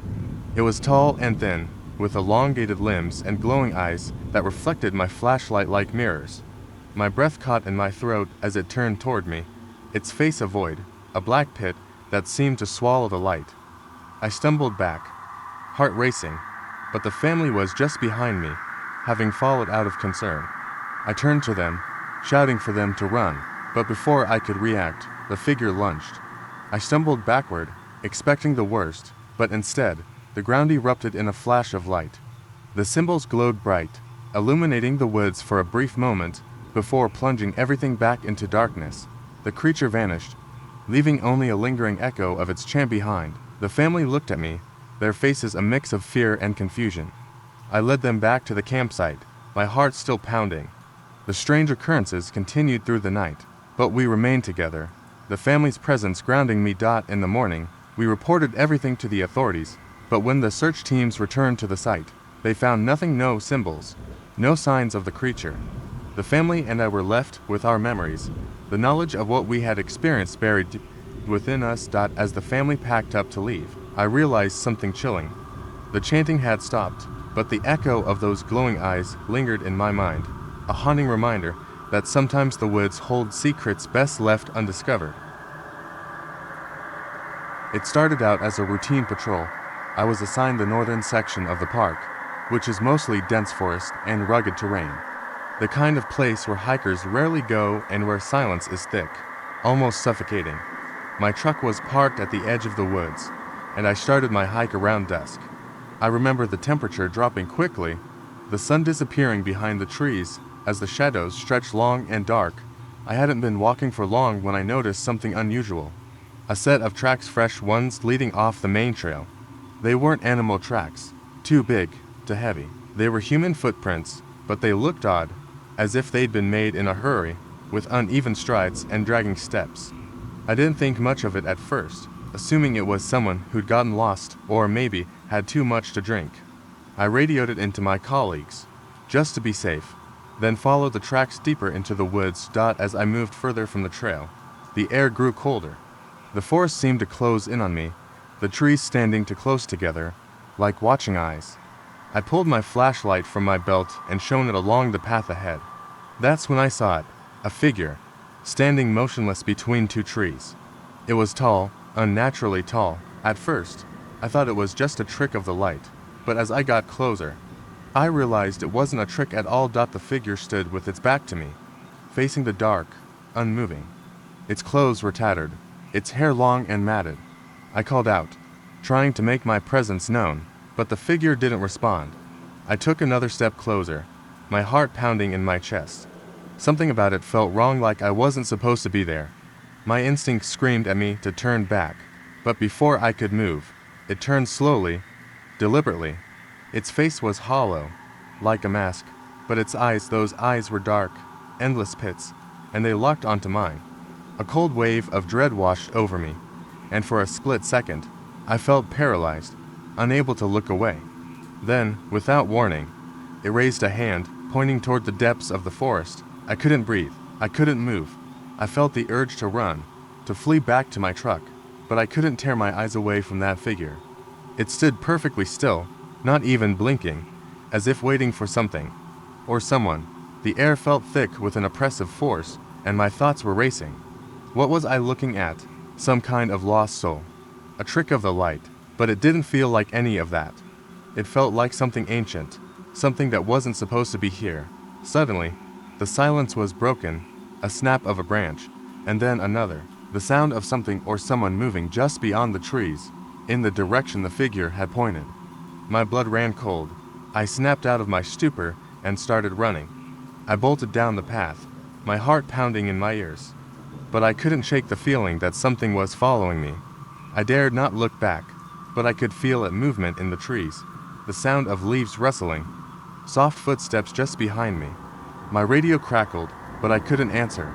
I was too out of breath, too terrified. I ran faster, stumbling over roots and rocks, my flashlight bouncing wildly in my hand, just as I thought I might escape. I reached the point where the trail split, and in that moment, everything seemed to stop. The footsteps behind me were gone. I could hear nothing. Nothing but the sound of my own frantic breathing. I turned around cautiously, the hairs on the back of my neck standing on end. But I was alone. There was no one there. The woods were still, confused and shaken. I radioed in again, telling my colleagues about the figure, about the tracks, about what I'd seen. They assured me they'd send someone to check, but I couldn't shake the feeling that I was being watched. I stayed put for a while, unwilling to go further. When something on the ground caught my eye, another set of footprints, but this time, they were fresh. They were mine. I looked back up at the split in the trail, the tracks I had been following. They weren't mine. The only set of prints in the forest that day, those dragging. Uneven steps had led me in a circle. I'd never left the spot. The figure had never moved. I had been walking in circles the entire time. As a park ranger, I had grown accustomed to the eerie stillness of the woods. It was mid-October, and the vibrant autumn leaves painted the landscape in fiery reds and oranges. Most visitors had left, leaving the park in a haunting solitude that felt almost alive. I was patrolling the area when I received a call over the radio. A family had reported hearing strange noises outside their tent, something that sounded large and menacing. I set out on foot, a flashlight in hand, my heart racing. The night air was thick with tension, and the shadows loomed ominously among the trees. The path to the campsite felt longer than usual, each snap of a twig underfoot echoing in the stillness. The family had set up camp deep in the woods, far away from the main trails. As I approached, I noticed an unusual quiet, the kind of silence that seems to hold its breath. When I reached their campsite, the tension in the air became palpable. The tent was unzipped but empty, their belongings strewn about haphazardly. My gut twisted as I called out for them. No response. I stepped inside the tent, my flashlight beam slicing through the darkness. Everything appeared untouched, but the unsettling absence of the family gnawed at me. I heard it then, a low growl that sent chills down my spine. I stumbled back outside, scanning the perimeter. My heart raced as I noticed fresh claw marks on the ground, deep and jagged, surrounding the tent. I cursed under my breath, my instinct screaming that something was very wrong. I should have turned back then, but my ranger training kicked in. I had to find them. I ventured deeper into the woods, calling out for the family. The growl reverberated through the trees again, closer this time. It was guttural, a sound that belonged to something primal. Suddenly, a figure darted through the trees, its movement too swift for a human. My flashlight flickered, and for a brief moment, I caught a glimpse of a tall, lanky silhouette with glowing eyes. Panic surged through me as I stumbled backward, the darkness swallowing my light. I turned and ran, branches scratching at my arms as I darted through the underbrush. I heard it behind me, its growl morphing into a harsh cackle that pierced the night. I pushed myself harder, adrenaline pumping through my veins, desperate to escape whatever hunted me. Finally, I burst onto a familiar trail, breathless and disoriented. I fumbled for my radio, calling for backup, my voice a frantic whisper in the static. I didn't want to admit how scared I was, but fear clawed at my insides. As I waited, I could hear the rustling in the bushes, that low growl echoing closer. I turned, prepared to face whatever came next. Moments later, another ranger arrived, flashlight beaming into the dark. Relief washed over me, but I quickly warned him of the creature. We gathered our courage and approached the family's campsite, but the creature was gone. The only signs of disturbance were the deep claw marks and the ransacked tent. Then we heard its screams coming from deeper in the woods. My stomach twisted as we sprinted toward the sound, hearts pounding. What if we were too late? As we reached a clearing, We saw the family huddled together, terrified but unharmed. The relief was overwhelming until I turned to see what they were pointing at. In the center of the clearing stood the creature, its long limbs twitching and contorting in unnatural ways. But then I realized something horrifying. The creature was mimicking the father's voice. "Help me," it called, but the tone was twisted, dripping with malice. It wasn't just a monster. It was a horrifying imitation, feeding on their fear. In that moment, everything clicked. The growls were not of a beast, but of a being capable of deception. It fed on the fear of its prey, luring them into the darkness. We backed away slowly, not daring to turn our backs on it, the family still frozen in shock. My heart raced as I realized our only chance was to leave this clearing. We moved together, inching backward until we were out of its reach. The creature screeched in frustration, the sound echoing through the trees. I grabbed the family's arms, urging them to run. The woods felt alive with danger as we raced back to safety, knowing we had escaped a fate worse than we could imagine. As we reached the edge of the park, I glanced back at the dark woods, knowing the true horror had only just begun. The night was deeper than usual, the kind of darkness that feels like it has weight. As a park ranger, I had spent countless nights in the woods, patrolling the trails and ensuring campers were safe. But this evening felt different. A chill ran through the air, making my skin prickle. The trees loomed above me like ancient giants, their branches twisting into unnatural shapes against the moonlight. Earlier in the day, a family had set up camp near the lake. They were a cheerful group, chatting and laughing as they roasted marshmallows.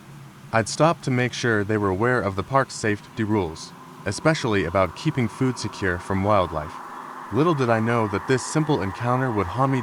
As darkness enveloped the forest, I began my usual rounds. The sounds of the woods were all too familiar: the rustling leaves, the distant hoots of owls, the occasional crack of a twig underfoot. But then, I heard something that sent a chill down my spine. A woman's scream echoed through the trees. It was raw and desperate, cutting through the tranquil night like a knife. My heart raced as I sprinted toward the sound, each step feeling heavier than the last. As I approached the lake, the screaming stopped abruptly, replaced by an eerie silence that made my stomach drop.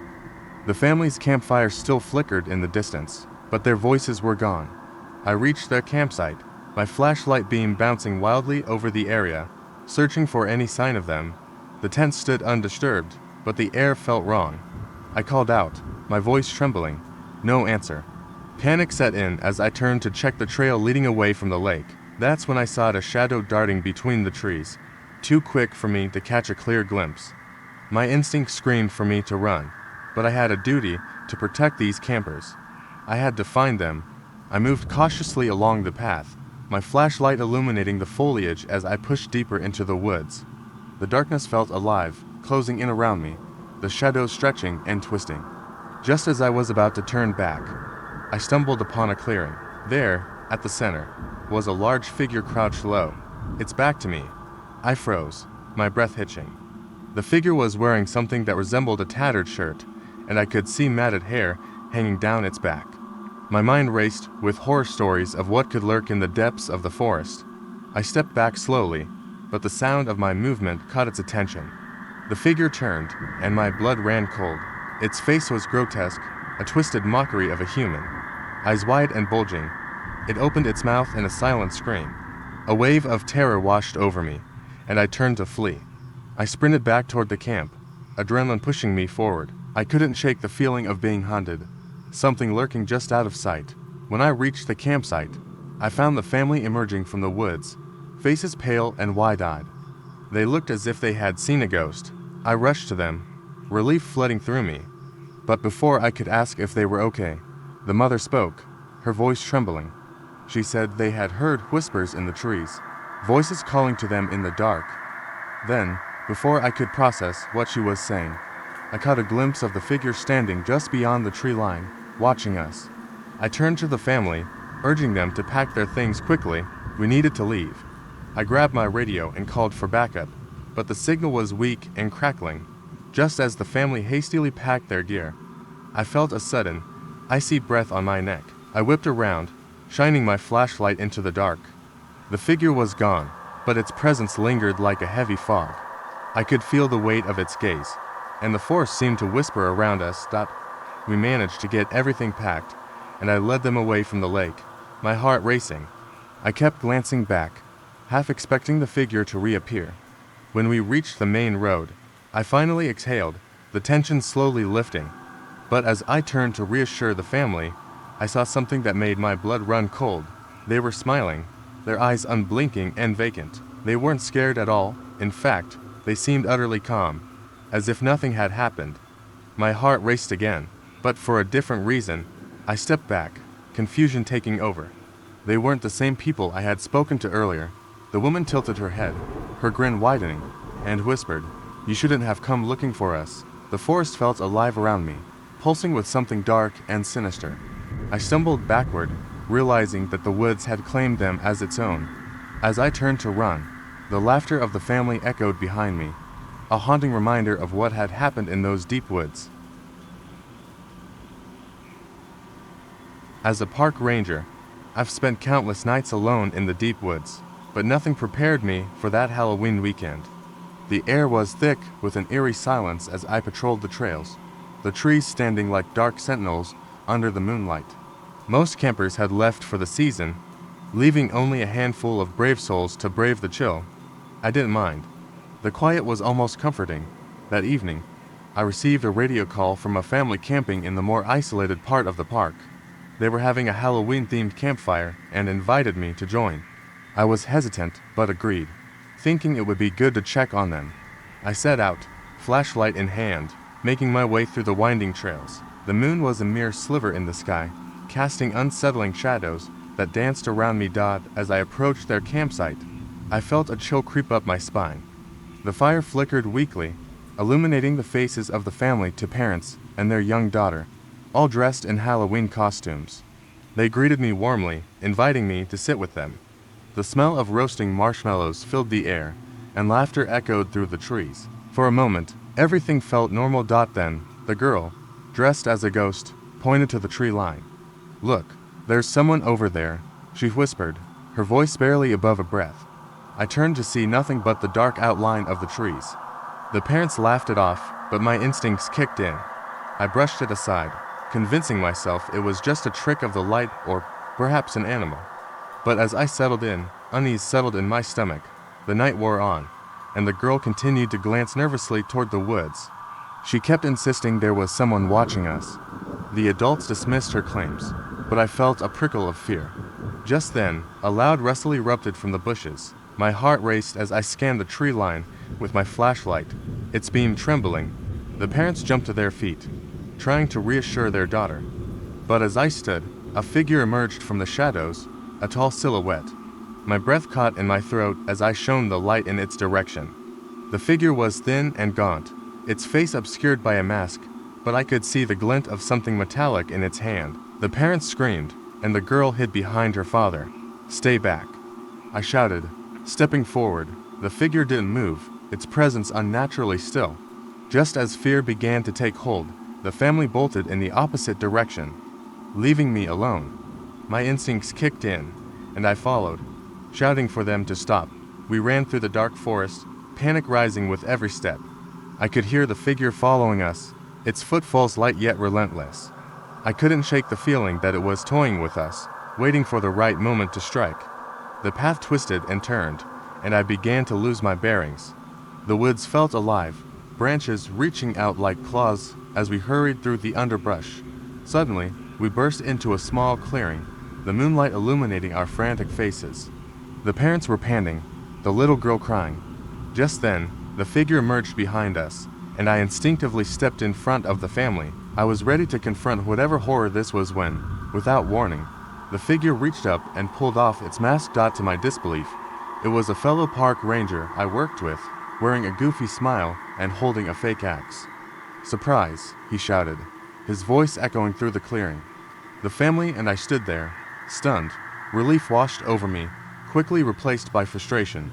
What the hell was that? I yelled. The ranger explained that he wanted to give the campers a Halloween scare, but clearly, he had taken it too far.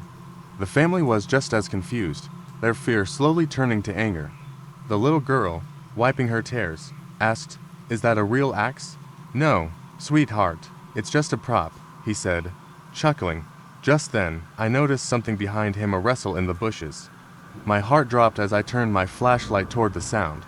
Out of the shadows stepped a real figure, hunched and menacing, with a glint of silver reflecting in the light. The ranger's face drained of color, and I realized with horror that the prank had attracted something far more sinister. The family and I backed away, panic setting in again as the true danger revealed itself. This was no joke anymore. The ranger dropped his prop and we all turned to run, leaving the clearing behind, our previous fright replaced by sheer terror. The woods, once familiar and safe, now felt like a haunted labyrinth, every shadow a potential threat. In the end, we all survived, but I knew I would never see the woods the same way again. The night had started with a scare, but had turned into something real and terrifying. It reminded me that sometimes, the things that go bump in the night aren't just figments of our imagination, and the woods hold secrets that should remain undisturbed. As a park ranger, I've spent countless nights in the deep woods, patrolling the trails and ensuring the safety of campers. I thought I'd seen it all until one autumn evening when everything changed. It was late October, and the air was crisp with the promise of an early frost. The sun dipped below the horizon, casting long shadows through the trees. I was on my usual patrol route when I noticed something strange, a flickering light deep within the forest. I dismissed it at first, thinking it was just a camper trying to set up their fire. But something about the light felt off. It wasn't steady like a campfire. It danced erratically, almost like it was alive. Curiosity got the better of me. I hiked toward the light, my boots crunching on the fallen leaves. As I drew closer, I heard laughter, high-pitched and disjointed, echoing through the trees. It sent a shiver down my spine. The laughter was not the joyful sound of campers enjoying themselves. It felt sinister, mocking. I hesitated, torn between my duty to investigate and the instinct to turn back. Just then, my radio crackled to life. Another ranger was calling in a report of strange noises coming from the woods. He described something similar, a flickering light and laughter that didn't sound human. My heart raced. This wasn't just my imagination. Something was happening. I pushed on, forcing myself to focus. As I neared the source of the light, I stumbled into a clearing. The sight took my breath away. In the center stood a large bonfire, flames leaping high into the night sky. Around it danced a group of figures, their movements jerky and erratic. They wore ragged clothes and masks made of twigs and leaves, their faces obscured. They twisted and spun, their laughter growing louder, filling the air with a chaotic energy. Frozen in place, I watched as they danced around the fire. My instinct screamed at me to run, but I forced myself to stay quiet. I needed to gather information. Suddenly, one of them turned, and for a brief moment, our eyes met. Its gaze pierced through me, and I felt a chill seep into my bones. In that instant, I realized they weren't human. As if sensing my fear, the group stopped dancing and turned to face me. The leader stepped forward, its mask peeling back to reveal a face that was not a face at all, just a smooth, featureless surface where eyes and mouth should be. I stumbled back, my heart pounding as I turned to flee. I ran through the forest, branches snagging at my clothes, the laughter of the figures echoing behind me, taunting. I raced back toward my truck, my lungs burning. I could still hear them behind me, their laughter morphing into a cacophony of whispers, chanting my name. It felt like they were calling me, urging me to join their twisted celebration. I reached my truck, fumbled with the keys, and slammed the door shut. I locked it, trembling as I glanced back at the dark woods. Just as I started the engine, I saw movement in the rearview mirror. One of the figures was standing at the edge of the clearing, staring at me, its head cocked to one side. I peeled out of the parking lot, my heart racing, adrenaline coursing through my veins. I had never driven so fast down those narrow, winding roads. Finally, I reached the ranger station. I burst through the doors, breathless, and tried to explain what I had seen. But the other rangers dismissed my fears. They insisted it was likely a group of pranksters or local kids playing tricks. They laughed it off, saying I was just spooked by the dark, but I knew what I had seen. I decided to take a group back with me to the clearing, determined to prove I wasn't imagining things. We hiked back to the spot, but the fire was gone. The clearing was empty, devoid of any sign of life. The laughter had ceased, leaving only an eerie silence in its wake. We searched the area, but there was nothing, no tracks, no burned logs, just the whispering wind through the trees. As we started to leave, I caught a glimpse of something out of the corner of my eye, an old, gnarled tree with a deep hollow in its trunk. I approached it, feeling a strange pull. Inside the hollow was a collection of masks, just like the ones I had seen that night. Each mask was crafted from twisted branches and leaves, eerily familiar. It struck me then, I had not escaped them at all. They had wanted me to see, to witness their world. I had thought I was the one investigating, but I was merely a visitor in their realm. As we left the clearing, I felt a chilling realization settle in. They were still watching, still waiting, and the forest held secrets that would never be unearthed. I've spent countless nights patrolling the deep woods. Most nights are quiet, but there was one night that has haunted me ever since. It was mid-October, the air crisp and heavy with the scent of pine. I was on a routine patrol when the eerie stillness settled over the forest. It was the kind of silence that makes your skin prickle and your heart race. Around 8 p.m., I got a call over the radio. A family camping nearby reported strange noises coming from the woods. The father described them as high-pitched screeches followed by low growls. Unlike anything they had ever heard, I felt a chill creep down my spine. I told them I would check it out, trying to keep my voice steady. As I hiked toward their campsite, the forest seemed to close in around me. The shadows deepened, swallowing the light from my flashlight. I could hear the wind rustling through the branches, but there was something else, a low thudding sound echoing in the distance. It felt unnatural, rhythmic, almost as if something was moving through the trees. When I finally reached the campsite, it was eerily quiet. The family's tent stood dark and still, the flickering light of their campfire casting long shadows on the ground. I called out to them, but received no reply. A knot formed in my stomach as I unzipped the tent. Inside, their belongings were scattered, but the family was gone. Their sleeping bags lay untouched, and I noticed a half-eaten bag of marshmallows abandoned by the fire. Then I heard it again, the thudding sound, now closer and more urgent. Panic surged through me. I stepped out of the tent, gripping my flashlight tightly. The air was thick with tension, and the shadows seemed to writhe, almost alive. I swept the light around, searching for any sign of the family. That's when I saw it, something moving between the trees. A tall figure emerged from the darkness, its shape distorted and unnatural. It looked humanoid, but its limbs were too long, its head oddly shaped. I froze, my heart pounding in my ears. The creature turned its head toward me, revealing eyes that glowed like embers. I stumbled back, fear clawing at my throat. The creature let out a shriek that pierced the night, a sound that sent chills racing down my spine. I turned and ran, sprinting down the path, my flashlight beam bouncing wildly. I could hear the thudding sound behind me, getting closer with each step.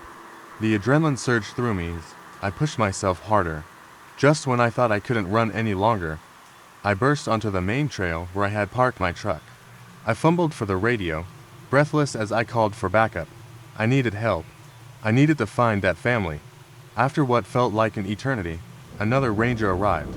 A flashlight in hand, we retraced my steps back to the campsite, but the creature was gone. I explained everything to my fellow ranger, and we searched the area thoroughly. The family was still missing. Just as we were about to give up, I noticed something unusual. A set of footprints leading away from the campsite, deep imprints in the soft ground that looked far too large to belong to any human. I followed the prints, my heart racing again. They led deeper into the woods, away from the main trails. The moonlight barely penetrated the thick canopy above us. After several minutes of walking, we found ourselves in a small clearing. In the center stood a massive tree, with its trunk gnarled and twisted, and at the base of that tree lay the family's belongings: hiking boots, a backpack, and even a stuffed animal. But there was no sign of them. As we stood there, trying to make sense of it all, I heard a soft whimper. I turned to see the ranger beside me, his face pale and ashen. Then it happened. The ground beneath us shifted, and the massive tree creaked ominously. I stumbled back as I realized the truth. The tree wasn't just a tree. It was a trap, a living thing. The roots twisted and curled, reaching out like fingers, searching for more. Suddenly, the tree shuddered violently, and I was knocked to the ground.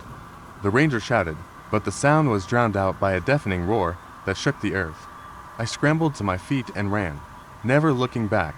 The next morning, the search teams found the family unharmed, wandering near the edge of the woods, unaware of what had transpired. They insisted they had only gone for a short walk and had become disoriented in the darkness. The ranger and I tried to explain, but no one believed us. They had returned unscathed, but I knew what lurked beneath the surface of those woods. The forest was alive, and it was hungry. I've spent years working as a park ranger in the deep woods. My shifts usually consisted of monitoring trails, checking campsites, and ensuring visitors adhered to safety guidelines. Autumn had set in, painting the forest in a tapestry of orange and crimson. The air felt electric, tinged with an anticipation I couldn't quite shake. On this particular evening, I was tasked with patrolling a remote campsite that had recently reported some strange disturbances. As the sun dipped below the horizon, I grabbed my flashlight and set off along the narrow trail leading to the site. The shadows grew longer, twisting into menacing shapes among the trees. The silence felt thick, almost suffocating. I brushed off the unsettling feeling and focused on my job. After all, I had encountered my fair share of oddities in the woods. When I arrived at the campsite, I noticed it was unusually quiet. The fire pit lay cold, and the tents stood like sentinels, their flaps flapping gently in the breeze. I called out to see if anyone was around, but received no answer. A tingle of unease prickled my spine. I began checking the tents one by one. The first tent was empty, save for some gear strewn about. The second tent, however, caught my attention. I unzipped the flap and peered inside. It was dark, the light from my flashlight barely illuminating the space. I stepped in and felt a chill sweep over me. The sleeping bags were rolled up, but something was off. There was a half-eaten granola bar lying on the ground, and a backpack was haphazardly tossed in the corner, as if someone had left in a hurry. My instincts kicked in, and I quickly exited the tent. I decided to check the surrounding area. As I walked deeper into the woods, I felt the air grow heavier. The wind picked up, rustling the leaves, but it carried with it an unsettling whisper. I shook my head, trying to clear my thoughts. I was just being paranoid. That's when I heard a faint sound, almost like a child laughing. I turned, heart pounding in my chest, and started walking towards the direction of the sound. The laughter echoed in a way that sent chills down my spine. It was innocent, yet the deeper I went into the woods, the more distorted it became. It was laced with a hint of something dark, something wrong. As I ventured deeper, I spotted a flicker of light through the trees. I followed it, thinking it might lead me to whoever had been camping, but as I drew closer, the laughter ceased, replaced by a profound silence. I stepped into a clearing and felt my breath catch in my throat. There, in the center, stood a massive tree, its gnarled branches reaching out like skeletal fingers. At the base of the tree lay a circle of stones, each one covered in strange markings. I crouched to examine them, feeling a sense of dread wash over me. Just then, I heard rustling behind me. I whipped around, flashlight beams slicing through the darkness. Nothing was there. I was alone, or so I thought. Suddenly, a sharp whisper cut through the air, sending icy fingers creeping up my spine. It was a voice, chillingly familiar, echoing my name. I stumbled backward, heart racing, realizing it sounded just like my sister. Confused and terrified, I called out, asking if anyone was there. The whispers intensified, now blending into a cacophony of voices, all calling my name. My heart pounded louder, drowning out the chaos. I felt disoriented, panic threatening to take hold. Then I spotted something moving in the shadows, a figure darting between the trees. I trained my flashlight on it, revealing a face that made my blood run cold. It was a child, eyes wide and terrified, a look of pure horror etched on her face. I rushed toward her, ready to ask if she was lost. But as I reached her, she opened her mouth, and an unearthly scream erupted from her. The sound shattered the night, reverberating in my chest.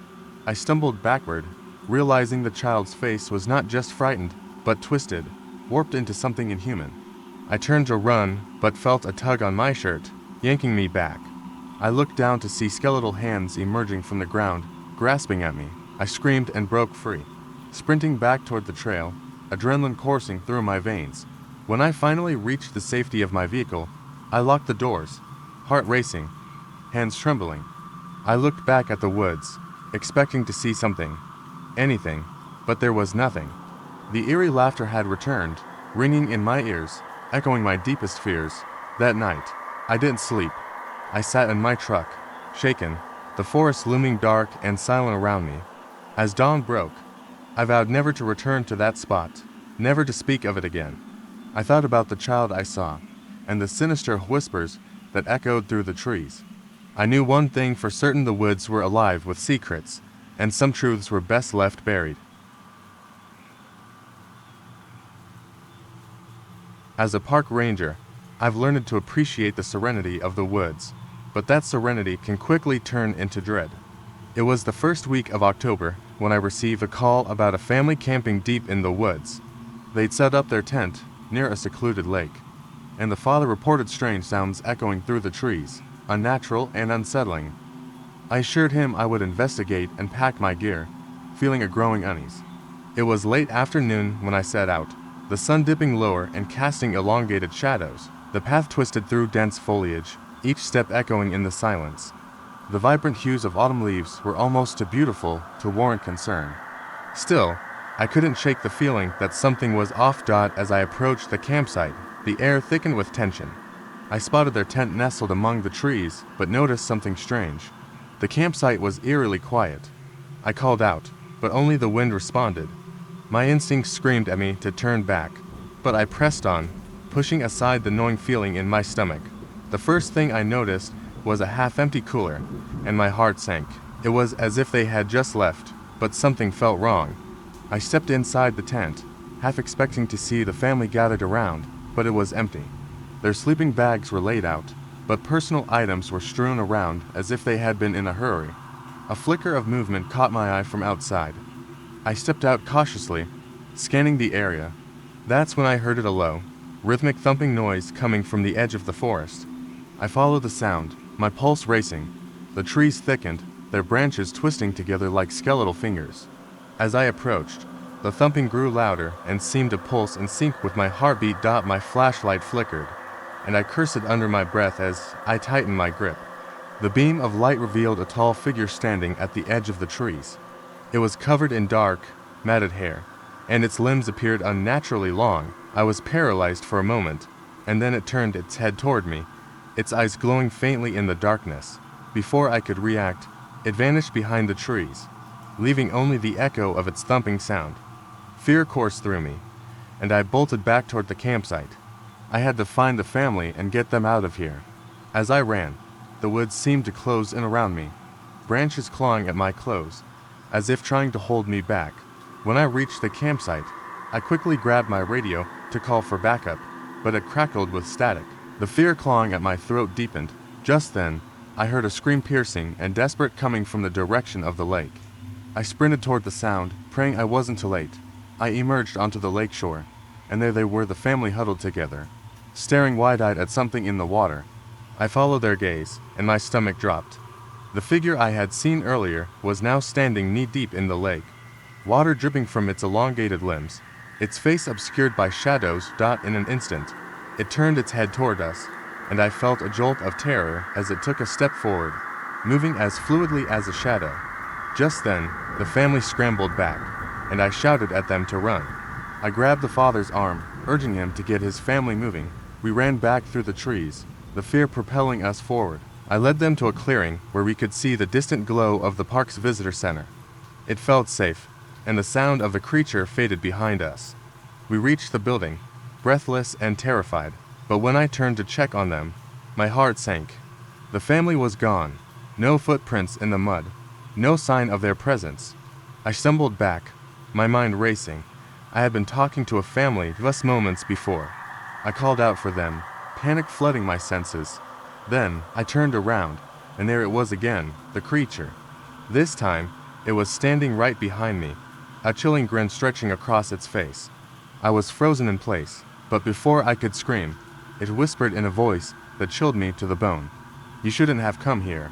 And then it vanished into the shadows, leaving me alone, surrounded by the dense woods, knowing that whatever had taken the family would not stop until it claimed me too. I never expected my job as a park ranger to take such a terrifying turn. It was mid-autumn, and I was patrolling the deep woods that had grown dark and ominous with the season.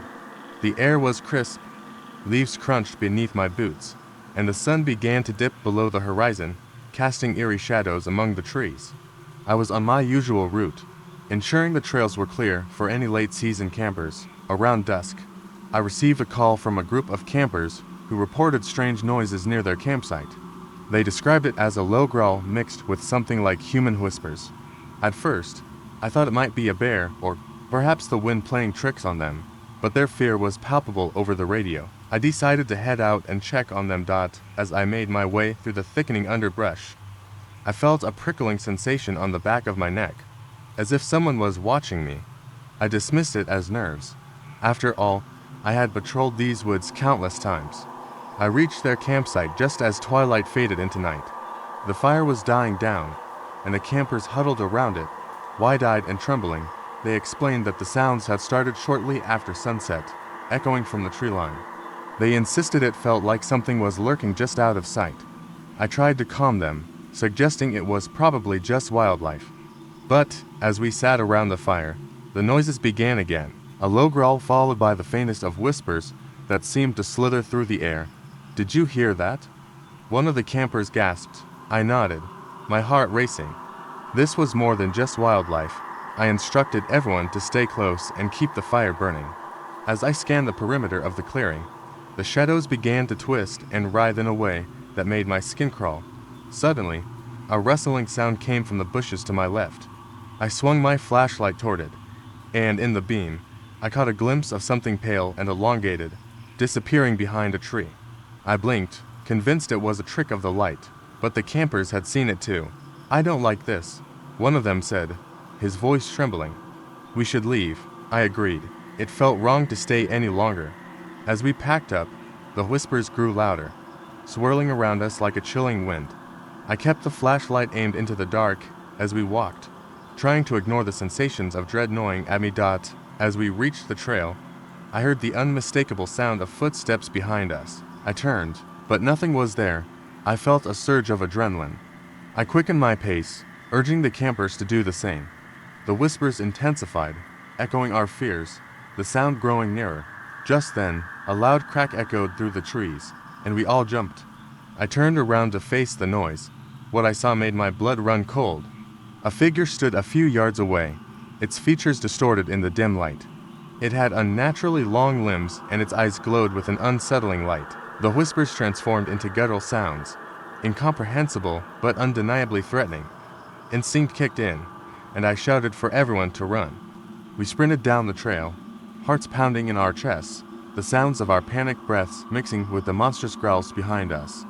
We pushed through the thick underbrush, desperate to put distance between us and whatever was chasing us. Finally, after what felt like an eternity, we stumbled upon a clearing that opened up to the main road. We dashed across, collapsing in a heap on the other side. The woods loomed behind us, dark and silent. The terror suddenly stilled. As we caught our breath, I looked at the campers, trying to reassure them that we were safe now. But then, one of them pointed back toward the woods. My stomach dropped. Emerging from the tree line was not the figure we had encountered, but a group of people in costumes, their faces painted and eyes wide with laughter. It was a Halloween prank gone awry. They had been planning a haunted trail and didn't realize they had scared us off. The whispers we heard were merely their attempts to build suspense. The growls, just a well-placed speaker hidden in the bushes. I felt a mix of relief and annoyance wash over me. We were safe, but the realization left me feeling foolish. Yet even as they explained their prank, I couldn't shake the lingering feeling of dread. As I turned back toward the woods, the air felt different, heavier. I saw the shadows shift again, but this time I noticed something more unsettling. In the distance, not far from where the pranksters had emerged, the real figure stood, watching us with those glowing eyes. The sun was setting behind the trees as I drove deeper into the forest, the fading light casting eerie shadows on the winding dirt road. As a park ranger, I was accustomed to the quiet beauty of these woods, But tonight felt different. The air was thick with tension, as if the trees themselves were holding their breath. I had just received a report of a family camping near the edge of the park who hadn't checked in. As I parked near their campsite, I could see their tent in the distance, illuminated by a single lantern. I called out as I approached, but there was no response. I felt an unsettling knot in my stomach. The area was usually bustling with the sounds of nature, but the silence was overwhelming. The faint rustle of leaves made me jump, and I steeled myself for what I might find. When I reached the tent, I noticed the zipper was slightly open. I pushed it aside and peeked in, empty. The sleeping bags were still laid out, and the family's belongings were untouched. I called their names, but was met only by the rustling of branches and the distant call of an owl. My heart raced as I scanned the surrounding woods, looking for any sign of movement. I decided to check the nearby clearing, hoping to find them there. As I stepped away from the campsite, I felt a chill in the air.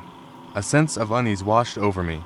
I ventured further into the woods, the shadows growing longer and darker. The silence was oppressive. Suddenly, a loud crack echoed through the trees, making me jump. My flashlight beam swept across the underbrush, but nothing was there. I continued walking, trying to shake off the feeling of being watched. My thoughts raced through scenarios. Had they gotten lost? Were they hurt? Just as I was about to turn back, I heard laughter in the distance. Relief flooded through me, but it was short-lived. The laughter sounded wrong, echoing and distorted, as if it were mocking me. I hurried toward the sound, calling out to the family. The laughter faded, replaced by a low growl that sent chills down my spine. I froze, listening intently. There it was again, the growl, closer this time. My instincts kicked in, and I felt the need to get back to the tent. I turned to head back, but the path seemed unfamiliar. The trees loomed over me, their branches twisting like skeletal hands. Panic set in as I stumbled through the underbrush, my heart pounding. I tried to retrace my steps, but the shadows seemed to stretch and shift, disorienting me. I called out again, hoping for a response, but all I got was silence. Then, from behind me, I heard the laughter again, louder this time, echoing in my ears. It wasn't the sound of children, it was something sinister. I ran, my breath coming in ragged gasps. The growl was now a snarl, and I could feel something pursuing me. I burst into a small clearing, my flashlight flickering. In the center stood a figure. It was tall and gaunt, with glowing eyes that seemed to pierce the darkness. My blood ran cold as I realized I was not alone. I stumbled back, the beam of my flashlight illuminating the figure's twisted face, a grotesque parody of a human smile stretching from ear to ear. In a panic, I turned to run again, the laughter morphing into a cacophony of voices, whispering my name, taunting me. I sprinted through the trees, my mind racing for a way out. Suddenly, I tripped and fell, the ground giving way beneath me. I landed hard, gasping for breath, and looked around. The figure loomed closer, but just as it reached out, I felt something cold grab my ankle.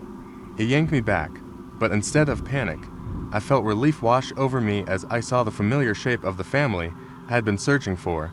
They had been camping a few yards away, and it turned out they had wandered off for a night hike. They pulled me up just as the figure receded into the shadows, the laughter fading into the night. We scrambled back to the campsite, breathless but safe. As we packed up and prepared to leave, I glanced back into the woods, wondering if what I had seen was real or a trick of the mind. Later, while recounting the story to them, I noticed the family exchanging glances, their expressions troubled. They spoke softly among themselves, and it struck me that their laughter hadn't been joyful. It had been the same mocking laughter I heard in the woods. A chill ran down my spine as I realized that whatever lurked in those woods had not only been after me, it had been playing with all of us. I always thought being a park ranger would be a peaceful job. I spent my days hiking the trails, keeping an eye on the wildlife, and sharing my love for the outdoors with visitors. But that all changed one fateful autumn night. The air was crisp, and the forest was alive with the sounds of rustling leaves and distant animal calls.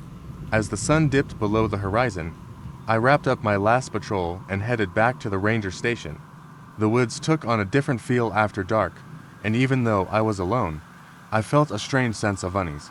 I locked up the station and decided to take a short walk before heading home. There was something about the silence that drew me in. I wandered deeper into the woods, the flashlight beam dancing between the trees. The familiar paths felt different in the dark, and every crack of a twig made my heart race. Suddenly, I heard a strange noise, a low, grating sound. It seemed to come from somewhere nearby. I stopped, holding my breath, and listened. It was unlike anything I had ever encountered in the forest. It sounded almost like someone whispering, but there was a raspy edge to it. I shivered, dismissing it as my imagination running wild, continuing my walk. I stumbled upon an old camping site. The fire pit was cold, the logs arranged haphazardly. I remembered this spot. It was a popular camping area for families. I pulled out my radio, ready to check in with the other rangers, when I noticed something strange. There were two sets of footprints leading away from the site, but they were mixed with something else, something that looked like claw marks. My heart began to pound as I knelt to inspect them. The prints were large, almost too big to belong to any animal in the area. I tried to rationalize it, convincing myself it was just a trick of the light. But the feeling of being watched crept back in. I stood up, suddenly feeling exposed. That's when I heard it again, the grating whispering. It was closer this time. I swung my flashlight around, the beam cutting through the darkness. Nothing.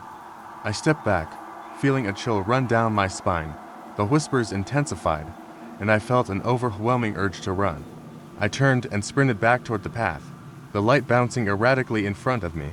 Just as I rounded a corner, my foot caught on a root, and I stumbled forward, crashing to the ground. The flashlight flew from my hand, extinguishing the only source of light.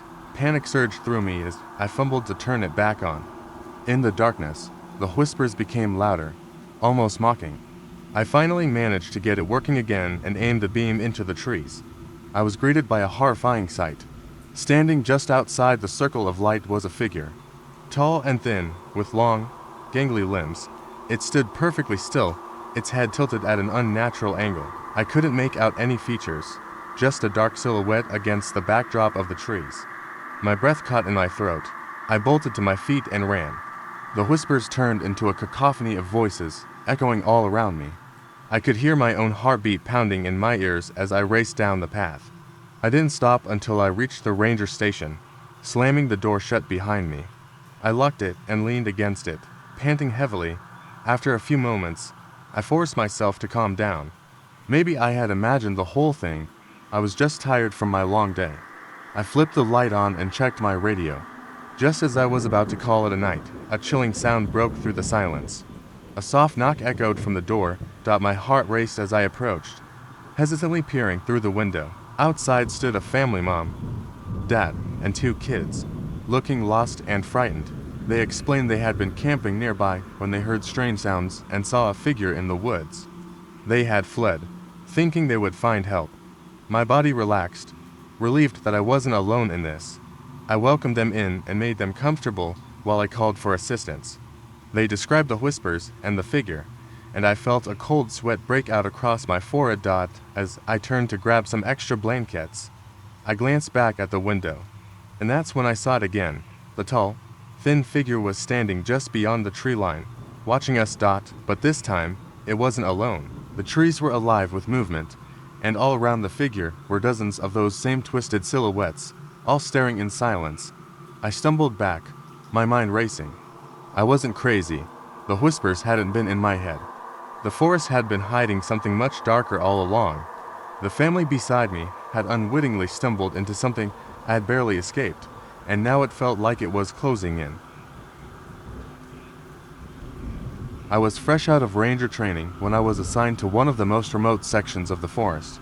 It was early fall, and the trees were ablaze with red and gold leaves. Most visitors had left for the season, which suited me just fine.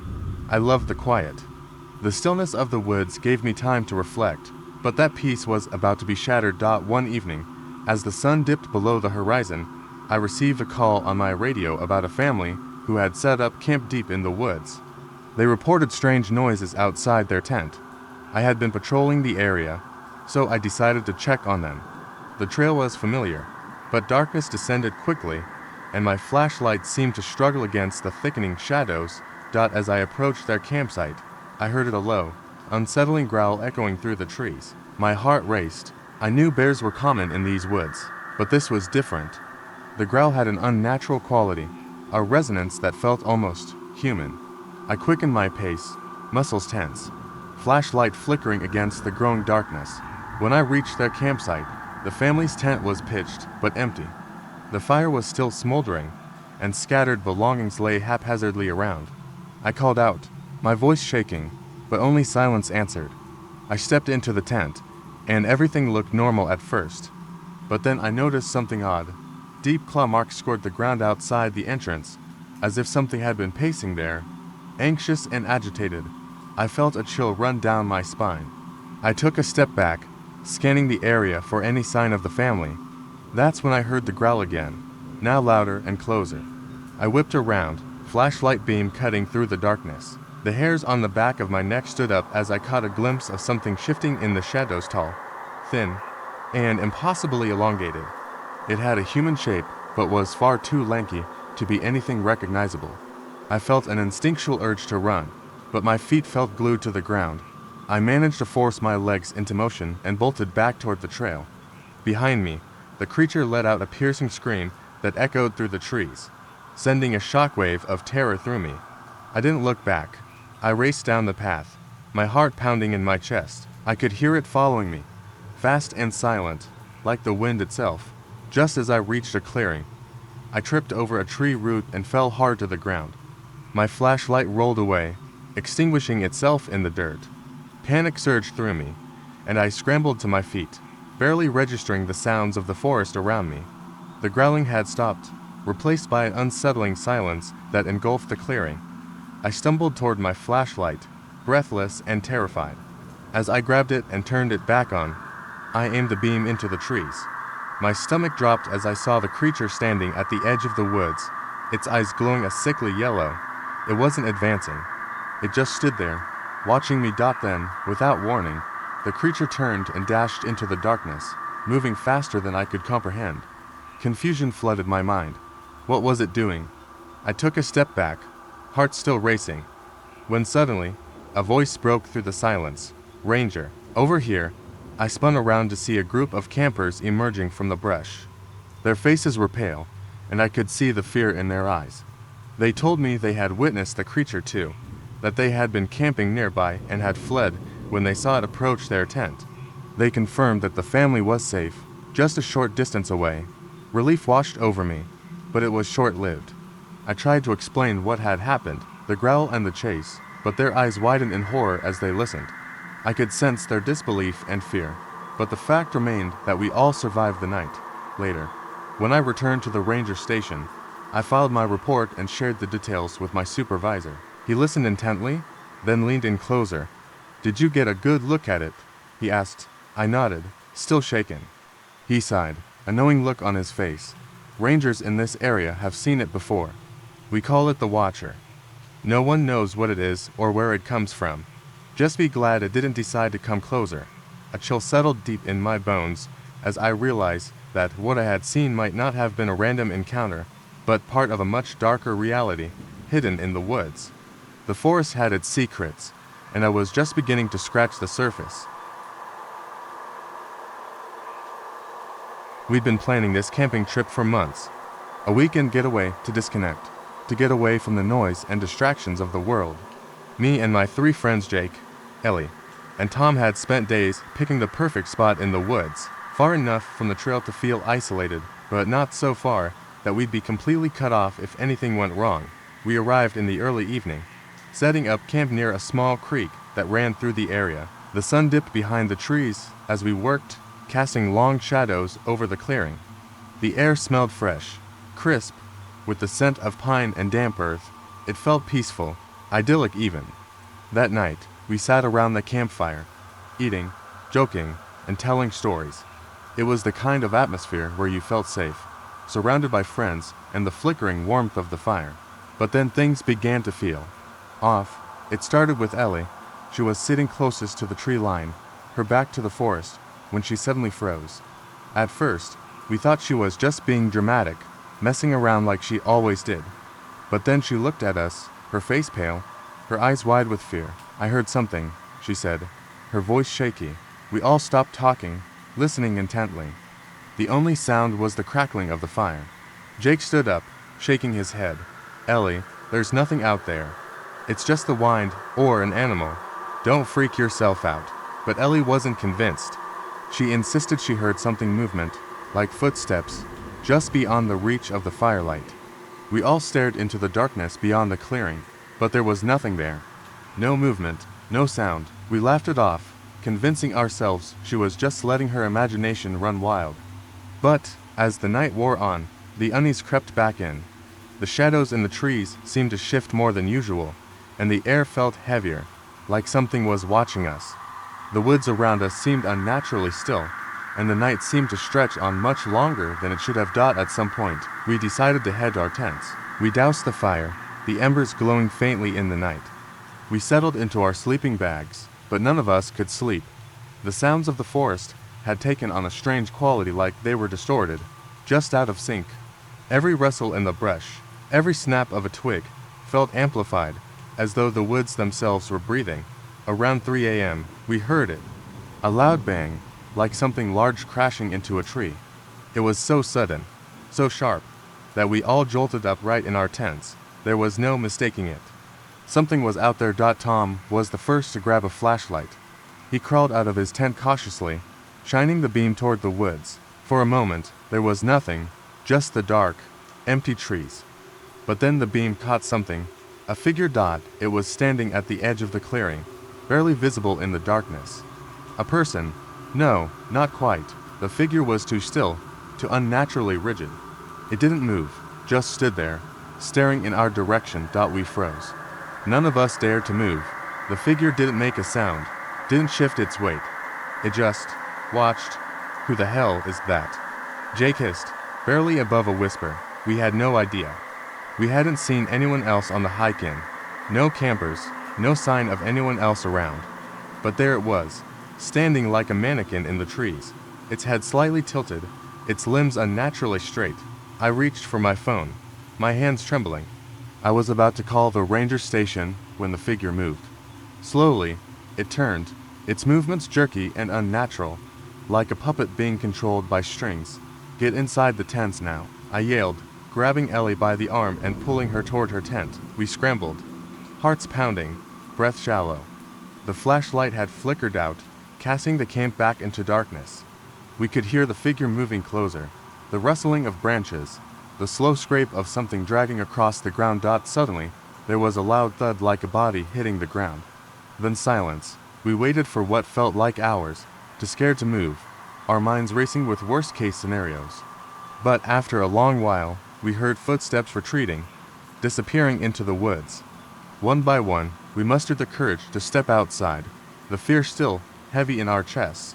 When we checked the area where the figure had stood, we found something strange. It wasn't human at all. It was a mannequin, but not a normal one. This one had its face carved out, no eyes, no mouth, just smooth, empty skin, and on the back of its neck, there was something scrawled in faded red letters. "I see you." We ran back to our cars in the morning, barely stopping to pack up. As we drove away, I couldn't shake the feeling that something was still out there, still watching us. And then, as we passed the last turn before the main road, I glanced in the rearview mirror. There, standing at the edge of the woods, was the mannequin. Still watching. I had been looking forward to this camping trip for weeks, a chance to escape the noise of the city and unwind in nature with my friends. We picked a remote spot deep in the woods, far from any trails or cabins. Just the four of us, me, Alex, Jenna, and Marcus. We set up our tents and gathered firewood, the atmosphere filled with laughter as the sun dipped below the horizon. As darkness enveloped the camp, we roasted marshmallows and shared stories that ranged from silly to spine-chilling. I felt a warm glow inside as I watched my friends enjoy the night, but it didn't last long. Alex suggested we play a game of truth or dare. I remember feeling a little uneasy about it. Something about the looming trees seemed to echo our laughter, almost mocking it. When it was my turn, I chose truth. I was asked about my biggest fear. I shared that I was terrified of being lost in the woods, alone and unable to find my way back. They laughed it off, but as I looked into the darkened tree line, I felt that familiar chill creep up my spine. After the game, Jenna suggested a night hike. I hesitated but agreed, thinking it would be a fun adventure. We grabbed our flashlights and headed down a narrow path surrounded by thick trees. The moonlight struggled to penetrate the canopy above, casting eerie shadows that danced along the ground. At first, we walked in jovial spirits, joking and laughing. But as we moved deeper into the woods, the atmosphere shifted. The wind picked up, causing the branches to sway and creak ominously. The sound of rustling leaves became unnaturally loud. I started to feel anxious, and I glanced around, noticing the darkness felt thicker here. Suddenly, we heard a noise, a distant, strange sound like metal scraping against metal. My heart raced. "Did you hear that?" I asked, trying to mask my fear. The others nodded, their faces pale. We decided to follow the sound, driven by a mix of curiosity and fear. As we crept forward, the noise grew louder. It wasn't just one sound, but a symphony of clanging and thudding, echoing through the trees.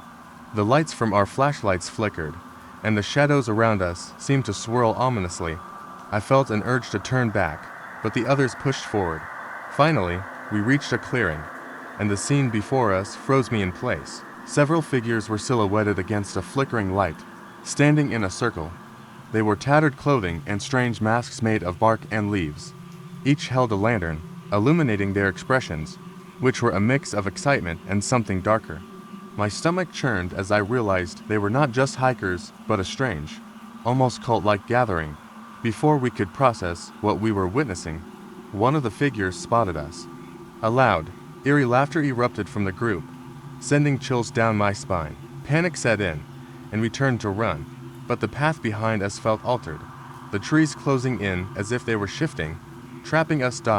We stumbled through the underbrush, desperately trying to find our way back to camp. My heart pounded in my ears, drowning out the laughter that chased us. Just when I thought we were lost forever, we burst through the trees and back into our campsite, breathing heavily, but the camp wasn't how we left it. The fire pit was extinguished, the tents were torn, and our backpacks were scattered. In the center of the campsite was a single lantern, lit and flickering. Scrawled in the dirt around it were the words, "We've been waiting." Fear washed over us as we scrambled to gather our things. I glanced back toward the tree line, half expecting to see the figures watching us. We didn't speak as we packed, but the silence was thick with dread. We drove off in a rush, the night closing in around us. As we hit the road, I couldn't shake the feeling of being watched. I glanced in the rearview mirror, expecting to see nothing but the empty road behind us. Instead, I saw one of those figures standing at the edge of the woods, holding its lantern high, its face obscured by a mask. The last thing I remember is the figure raising a hand and pointing at me. And then we were gone. To this day, I avoid the woods, and I can never shake the feeling that they are waiting for me to return. It was supposed to be a peaceful weekend camping trip with friends. We chose a remote spot deep in the woods, far from the sounds of the city. The kind of place where you can hear the rustle of leaves and feel the crunch of twigs beneath your feet. As the sun dipped below the horizon, we gathered around the campfire, laughing and telling stories. The air was filled with the smell of roasting marshmallows and the crackling of burning wood. Jenna suggested we go for a night hike to embrace the wilderness. The others were hesitant, but I felt adventurous. The mushrooms we had consumed earlier made everything feel magical, and I wanted to explore. The darkness felt like an invitation, pulling us into its depths. We grabbed our flashlights, the beams slicing through the night like knives. As we wandered deeper into the woods, the trees closed in around us, their branches twisted like skeletal fingers against the starry sky. We chatted nervously, but the mood shifted when we heard a sudden rustling. It was louder than any animal we'd encountered, like something large was moving through the underbrush. We froze, exchanging anxious glances. Then we heard a low growl that made my skin crawl. It wasn't the sound of a bear or a wolf. This was something different, something wrong. Before we could react, Jenna pointed ahead, her flashlight beam flickering over something in the distance. My heart raced as I strained to see what it was. Through the trees, a figure emerged. A man, or at least, he looked like one. He was tall and gaunt, his skin pale as if he had never seen sunlight. He wore ragged clothes that hung loosely from his body, and his hair was wild, matted with leaves and dirt. I couldn't see his face clearly, but I could feel the emptiness in his eyes. Like he was staring right through us, we instinctively backed away, trying to remain silent. But in our panic, Jenna accidentally stepped on a twig, the sound snapping through the air like a gunshot. The figure jerked his head toward us, and the growl intensified. Fear took hold, and we bolted into the trees, heartbeats racing and breath coming in short gasps. We ran without direction, branches scratching at our arms and legs as we tore through the underbrush. The growl was now a roar, echoing in the night. We could hear footsteps behind us, heavy and deliberate. It felt like something was chasing us, hunting us. I glanced back and saw the man was following, his face twisted into a grotesque smile. We finally stumbled upon a clearing, and without thinking, we hid behind a thick bush, our bodies pressed together, trembling. We listened as the footsteps grew closer. My mind raced, trying to come up with a plan. I wanted to scream, but fear locked my voice away. Then silence. The footsteps stopped, and for a moment, I thought we had escaped. We remained crouched, hearts pounding, our eyes scanning the darkness for any sign of danger. Just when I thought we were safe, a rustling came from the bush right next to us. I nearly screamed when I turned my flashlight towards it, only to reveal a raccoon, its eyes reflecting the light before it scurried away. But we were not alone. A whisper came from the shadows. It was soft at first, almost indistinguishable. As it grew louder, my heart sank. The voice was low and raspy, calling out Jenna's name. The darkness felt alive, as if the trees themselves were conspiring against us. We dared to look out from behind the bush. To our horror, we saw the figure standing at the edge of the clearing, illuminated by the faint glow of our flashlights. He was now closer, his mouth moving as he chanted Jenna's name over and over, each utterance dripping with malice. Just as I thought we were trapped forever, something incredible happened. The figure suddenly stopped, his eyes widened, and he stumbled back, looking terrified. He turned and fled into the woods, disappearing into the darkness. We were paralyzed, trying to comprehend what had just happened. The chanting stopped, replaced by the sounds of the forest returning to normal. We slowly emerged from our hiding spot, still shaken, but relieved to be alive. As we made our way back to the campsite, we talked about what we had seen. Jenna couldn't shake the feeling that something was watching us, even in the safety of the campfire. The horror of that night haunted us, but the morning brought a sense of relief. We quickly packed our things and left. Days later, I received a text from Jenna. She had done some research and discovered that the area we camped in was notorious for strange occurrences. Multiple reports of people vanishing had been recorded over the years, always near that same clearing. But what made my blood run cold was the final line of her message. There's something more. They say if you hear your name whispered in the woods, it means they are looking for you. We had planned this camping trip for weeks, our usual way to unwind before winter set in. Yena, Matt, Aaron, and I packed our tents and sleeping bags, and I'd brought a little extra something, a stash of magic mushrooms to enhance the night. We were miles away from any marked trails, deep in the woods where only the sounds of nature kept us company. We set up camp by dusk, got a fire going, and started our little journey with the mushrooms, watching as the trees seemed to breathe and the stars felt close enough to touch. As the fire crackled and shadows danced, Yena suggested we take a walk through the forest. She grinned, saying it'd be creepy, and since we were all a bit out of our minds, it sounded like the perfect idea. We grabbed our flashlights, but something about the inky darkness seemed to swallow the light. Everything felt surreal, as if we'd stumbled into another world. We laughed and whispered as we moved deeper into the trees. But then, from somewhere nearby, a sound broke the stillness. It was faint at first, but unmistakable, the rhythmic clanking of chains. The sound was distant, but getting louder, moving closer. We froze, listening as the noise grew. And then, through the trees, a glow appeared, small pinpoints of light, steadily moving in our direction. Panicked, we ducked into the nearest bushes, crouching low as we peered out to see what was coming. My heart hammered in my chest, and every instinct screamed to run, but we were too mesmerized by the sight to move. Emerging through the trees, a procession of figures marched forward, each one draped in chains that rattled with every step. They wore white masks that covered their faces completely, expressionless and pale, giving no clue who or what was behind them. There were at least 10 of them, each holding a lantern that cast an eerie glow across their forms. The orange light flickered, illuminating shackles on their wrists and ankles, the chains connecting them to each other. Their movements were mechanical, precise, as if they'd been marching for centuries without a break. We held our breath, too terrified to even think about making a sound. The figures walked in eerie silence except for the relentless clanking of chains, heading right past our hiding spot. My pulse raced as one of them turned slightly, his mask facing directly toward our bush. The lantern light caught his empty eyes, and I felt a cold, uncheckable dread sink into my bones.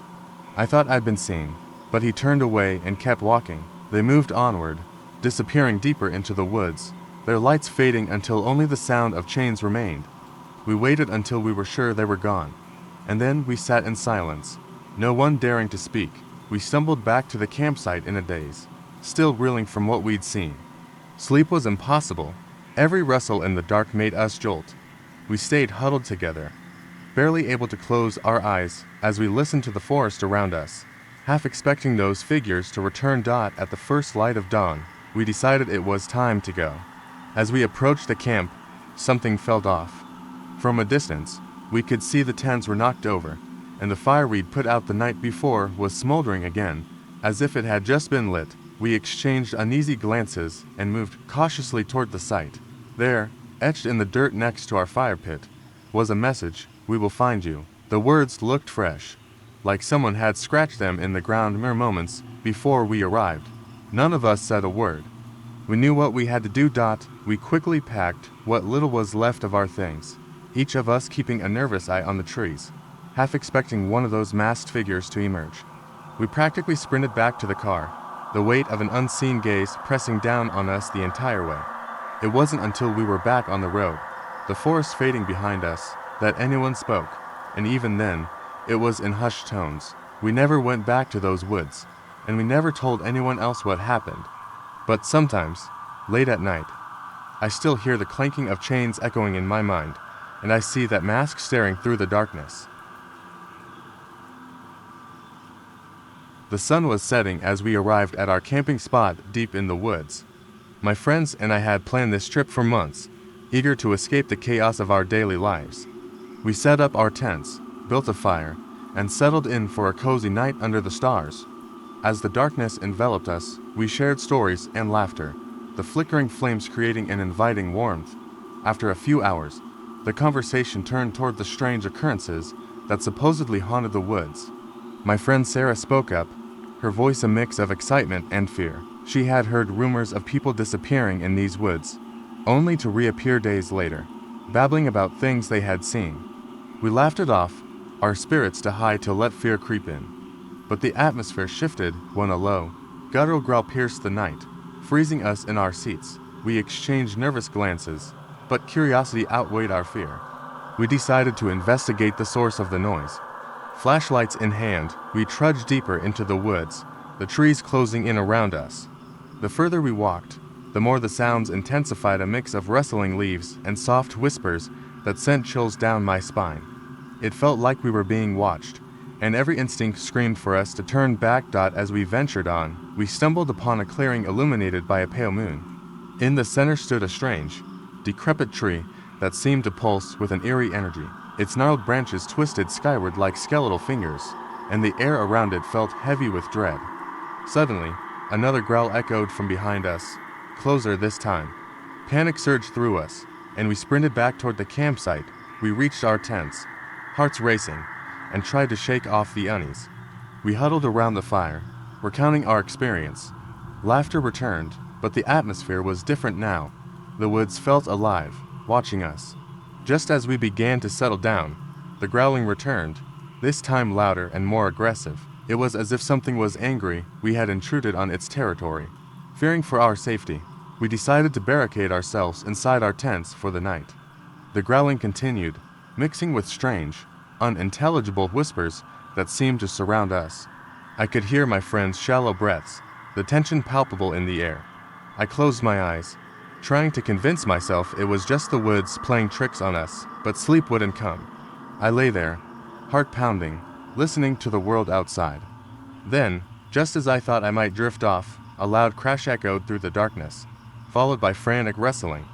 I shot upright, the adrenaline coursing through my veins. I could hear my friends whispering, their voices laced with panic. Suddenly, the tent flaps burst open, and Sarah stumbled inside, her face pale and wild. "It's out there," she gasped. "We need to go now." Before we could ask what she meant, she froze, eyes wide with terror. I followed her gaze, and my stomach dropped. Outside, silhouetted against the moonlight, were three figures, each wearing tattered clothing and long hair that hung in front of their faces. They stood motionless, staring directly at us, their bodies swaying as if caught in some unseen breeze. I could hardly breathe as I realized they were not human. Their movements were unnatural, jerky, and disjointed. Before we could react, one of the figures let out a high-pitched screech that sent shockwaves of fear through me. I grabbed my friends, pulling them down to the ground as the figures began to move toward us, each step deliberate and slow. As they approached, a wave of darkness seemed to envelop them, making it hard to see clearly. I felt a pull, as if they were beckoning me to join them. My mind raced with terror, but in that moment, a strange calm washed over me. I could hear them whispering, their voices sweet and soothing, promising safety and comfort. Then, just as abruptly, the figures stopped, their heads jerking back as if sensing something. In an instant, they turned and fled into the woods, disappearing into the darkness as quickly as they had come. We remained frozen, too terrified to speak. When dawn broke, we gathered our things, the fear still thick in the air. As we packed up, I noticed something etched into the dirt by our fire pit. The words read, "We will find you when the moon rises again." We rushed back to our car, glancing over our shoulders, every rustle in the trees igniting panic. We drove away in silence, a sense of dread lingering as we left the woods behind. Little did we know, those figures were not gone. They had simply retreated, watching, waiting for the night to claim us once more. The sun dipped below the horizon as I set up camp with my friends in a secluded area deep in the woods. We'd been looking forward to this trip for months, eager to escape our busy lives for a weekend of hiking and storytelling around the campfire. My friends, Mia, Jake, and Sam, arrived as twilight settled in. The air was crisp and cool, filled with the earthy scent of pine and damp leaves. As darkness fell, we gathered around the fire, roasting marshmallows and sharing ghost stories. Laughter echoed through the trees, drowning out the sounds of the wilderness. But, as the firelight flickered, shadows danced along the edges of our clearing, creating an uneasy feeling I couldn't shake. I brushed it off, attributing my nerves to the stories we were telling. After a while, Mia suggested we explore a nearby trail that wound deeper into the woods. She joked that it would be spooky, which made Jake laugh. Ignoring the gnawing feeling in my stomach, I agreed. After all, we were here for adventure. Armed with flashlights, we set off into the darkness, the beam of light cutting through the thickening night. The deeper we walked, the quieter the forest became. I could feel the tension in the air, and soon, even the crickets fell silent. A strange unease settled over us. I caught Jake glancing nervously into the trees, and Sam kept turning around as if expecting something to follow us. Just when I thought about suggesting we head back, a sudden clatter broke the stillness, a loud crash that echoed through the trees, sending a chill down my spine. "What was that?" Mia whispered, her voice barely above a breath. Before I could respond, we heard another noise like chains rattling, echoing from somewhere up ahead. We froze, our flashlights illuminating only a small radius of the oppressive darkness. I felt my heart race, pounding in my ears. We exchanged anxious glances, each of us too afraid to speak. Then, I noticed a faint light glowing through the trees ahead, flickering like lanterns. Curiosity mixed with fear compelled us to move closer. As we crept through the underbrush, the sounds grew louder. The clanking of chains and the flickering light became increasingly unnerving. Finally, we reached a clearing, and what we saw will haunt me forever. A group of figures stood in a circle, their backs turned toward us. Each wore tattered clothing and held a lantern that swung slowly in the night. The light illuminated their faces, pale and obscured by dirt and grime. My breath caught in my throat as I noticed they were bound in chains, shackled at the wrists and ankles. They swayed slightly, as if caught in a trance, their movements synchronized in an unsettling rhythm. I wanted to scream, but fear paralyzed me. I looked at my friends, their faces reflecting my horror. The group seemed oblivious to our presence, lost in whatever ritual they were performing. I felt a primal urge to run, but I was frozen in place, captivated by the macabre scene unfolding before us. Just as I began to step back, one of the figures turned, and for a brief moment, our eyes met. The mask covering its face was crude, painted with dark streaks that looked like tears. I felt a chill wash over me, and instinct kicked in. We turned to flee, sprinting back the way we came, adrenaline coursing through our veins. The sounds of clanking chains followed us, echoing through the trees. We burst into our campsite, panting and terrified. The fire had died down to embers, casting ghostly shadows around us. We gathered our things, adrenaline still pumping through our bodies. The chilling memory of what we had seen was etched in my mind. But, as we packed in a frenzy, I spotted something on the ground near the fire pit. I knelt down and touched it. It was a rusted chain link, heavy and cold.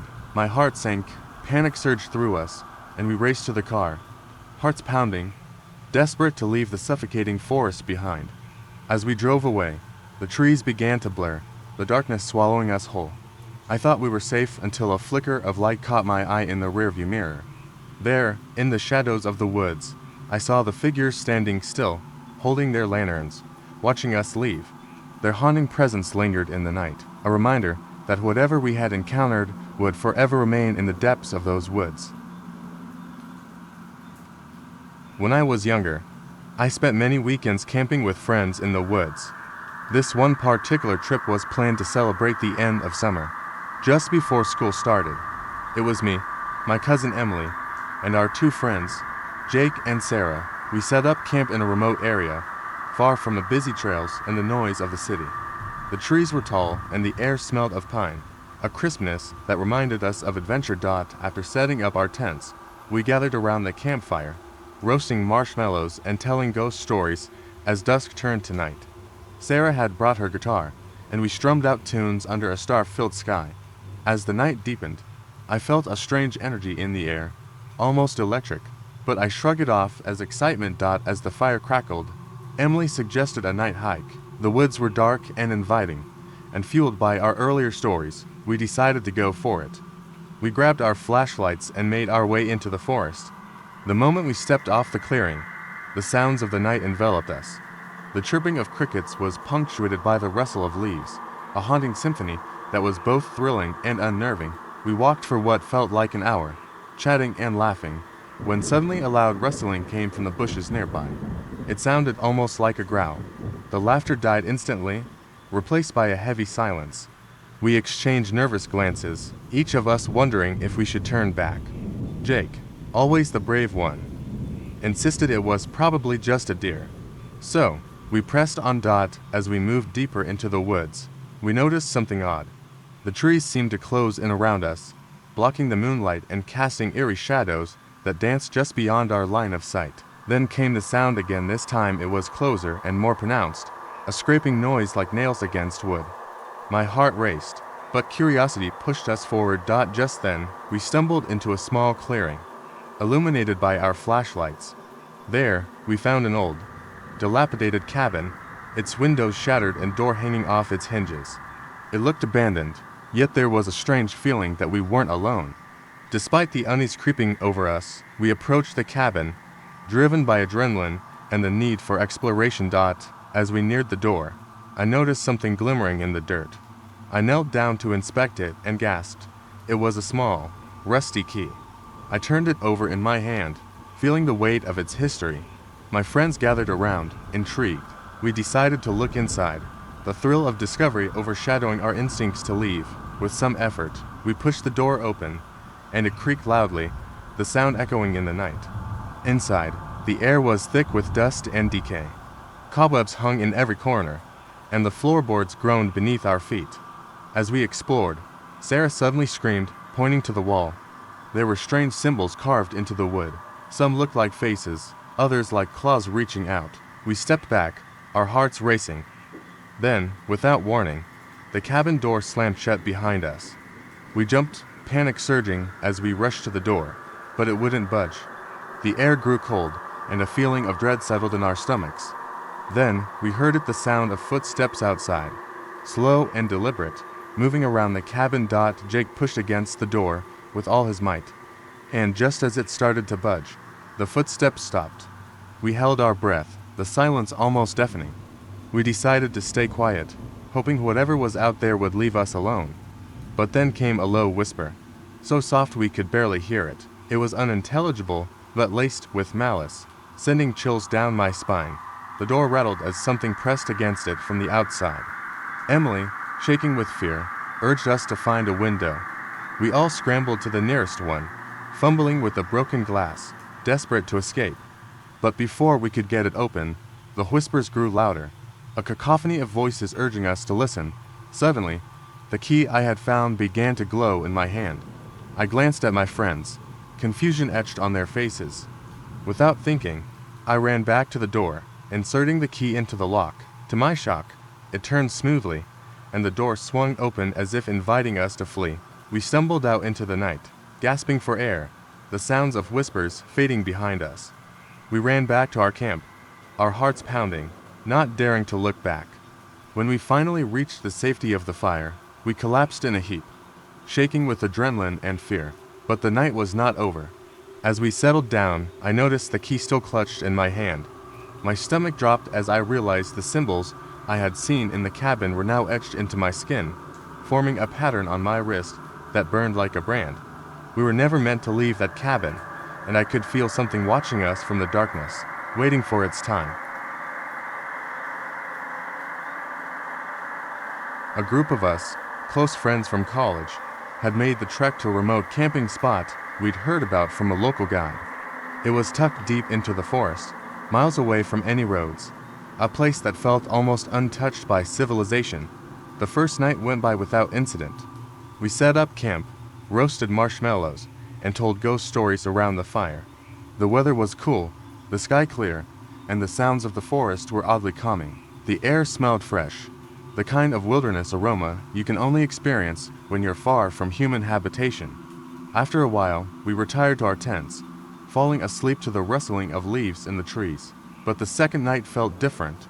Something about the woods seemed off. I woke up in the middle of the night, disoriented, my heart thumping loudly in my chest. At first, I thought it was just a bad dream, but then I realized that I wasn't alone. I heard footsteps, light but deliberate, moving just outside the tent. I froze, holding my breath, trying to make sense of the sound. My friend Jake was beside me, still asleep. I couldn't wake him. I didn't want to scare him, and I was too terrified to move. The footsteps stopped, and the night fell silent again, but my unease didn't subside. Something was out there, something moving in the darkness, watching us. I lay still, counting the seconds, trying to convince myself it was just an animal, maybe a deer or some other creature, passing by. But then, I heard it, a low whisper. It came from just beyond the tent, too soft to make out the words, but unmistakable in its intent. The whispering voice sounded like it was calling my name. I was certain of it.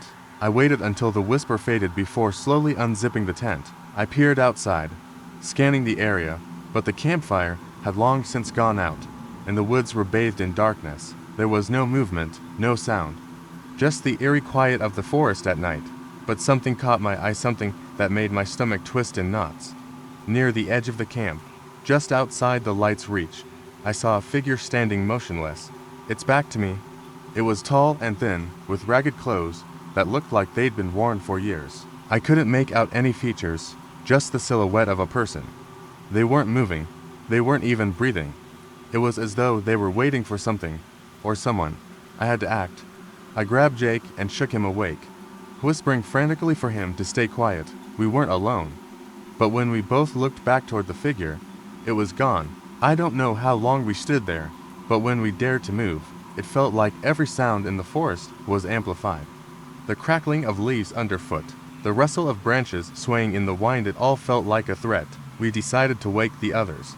No one argued when we suggested packing up and leaving. As we gathered our things, the whispers returned, faint but insistent. They seemed to follow us, circling our camp, getting louder with every step we took toward the wood's edge. It wasn't just one voice anymore. There were multiple voices, all murmuring in low tones, just out of reach. The hike back to the car was unnerving. each rustle in the trees making us jump. But it wasn't until we reached the clearing near the trail head that we felt the true weight of the situation. There, in the moonlight, stood a line of figures tall, thin, all wearing the same tattered clothes.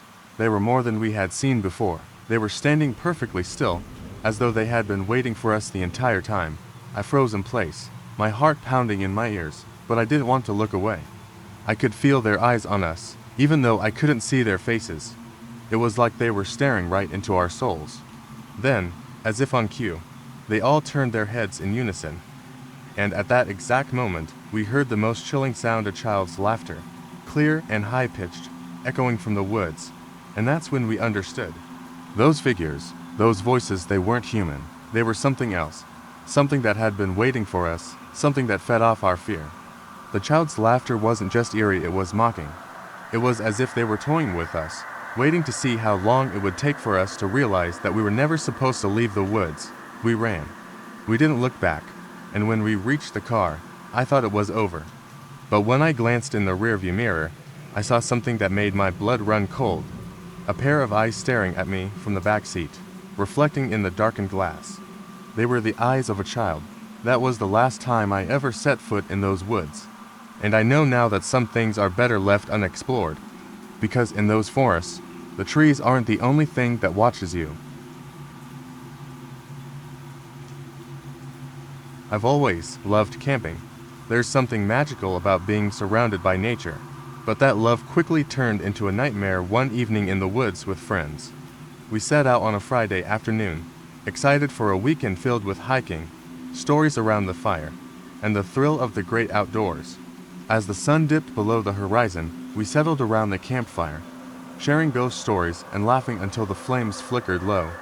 Just as we finished our last story, my friend Yena suggested we take a nighttime walk.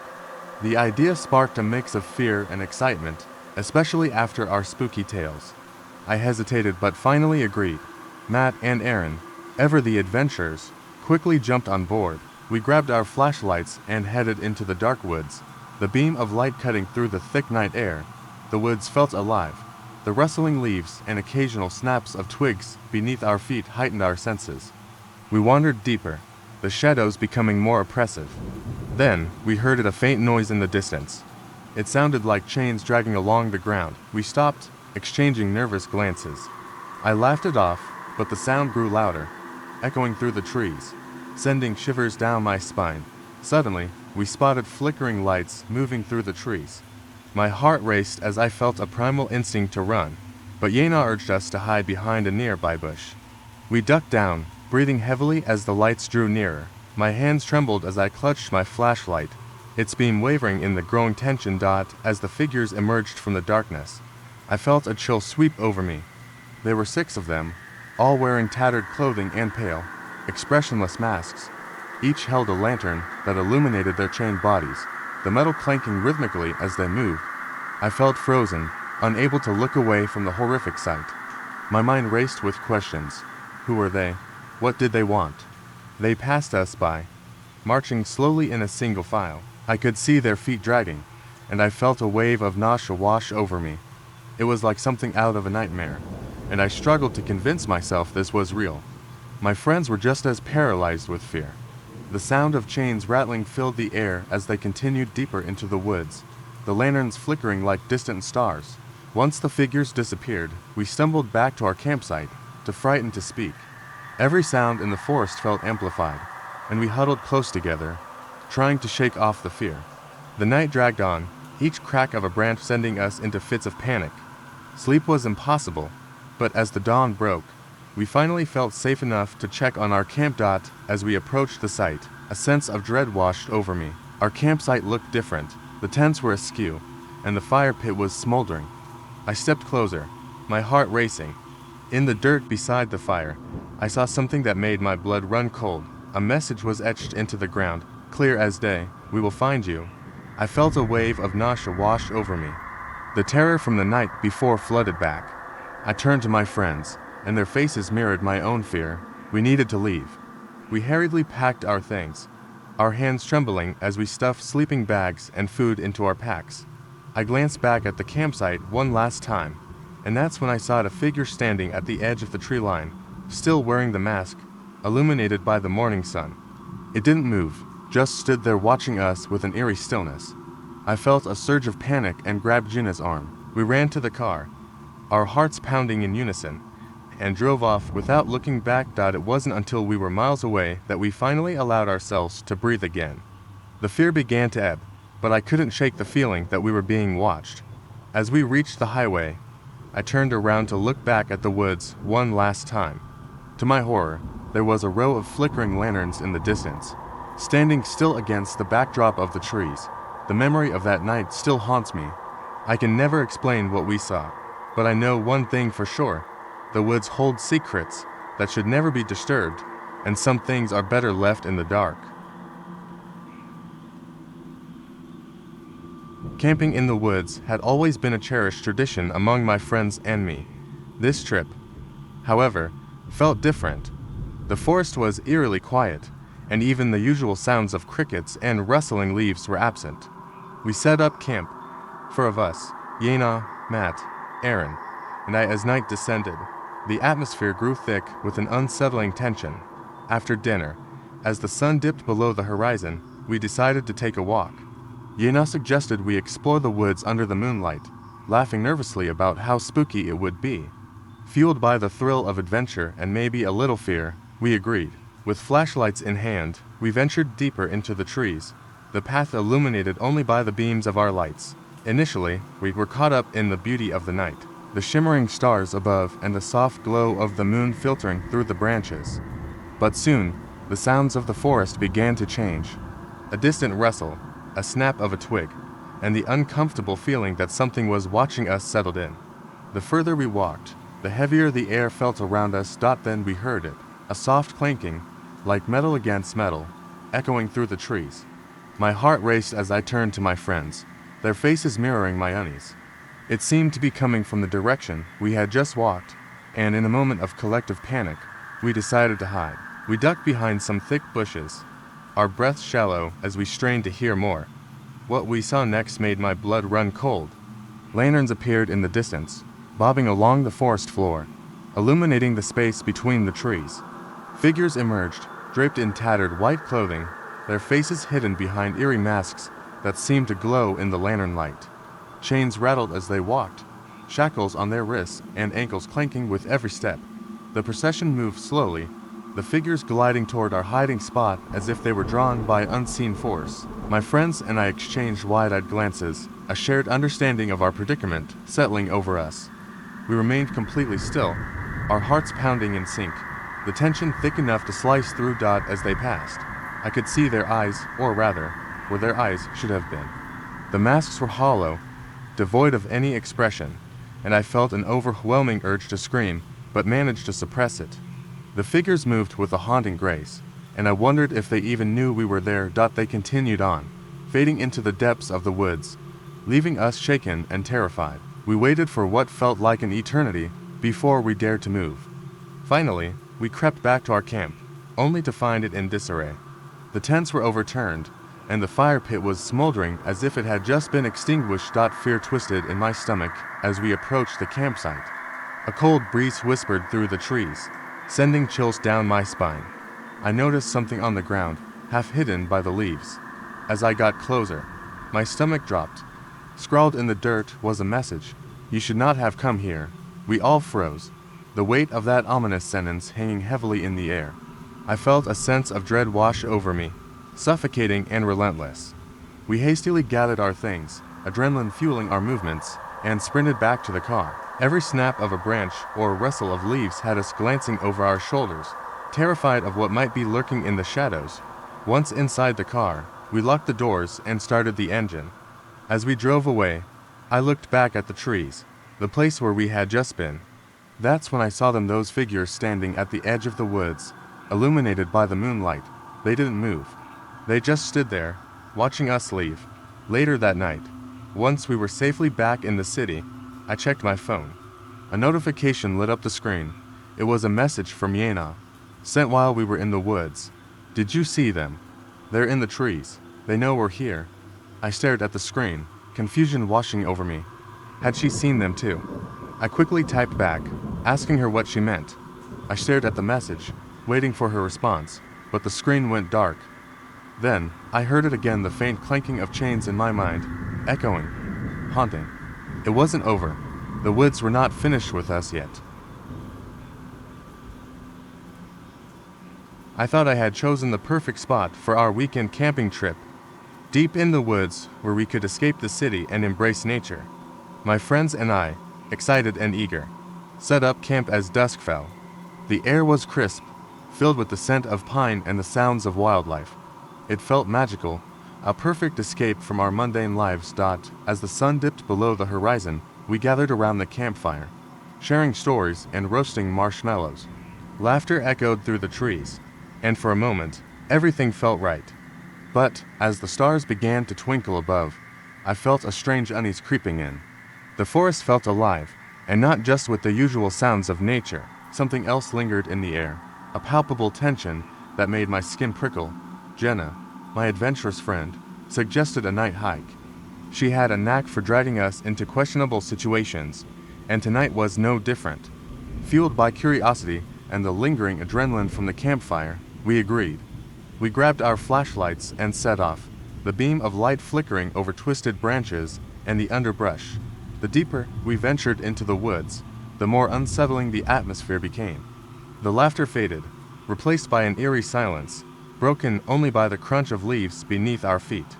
I tried to shake off the feeling that we were being watched, but Jenna kept pushing forward, excited by the thrill of the unknown. Suddenly, the tranquility shattered.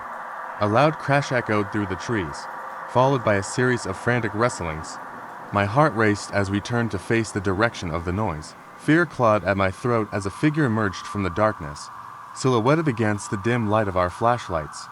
It was a man, covered in dirt and leaves, his eyes wild and desperate. He stumbled toward us, breathing heavily, chains dragging behind him. I wanted to scream, but couldn't find my voice. The man's mouth moved, but no words came out.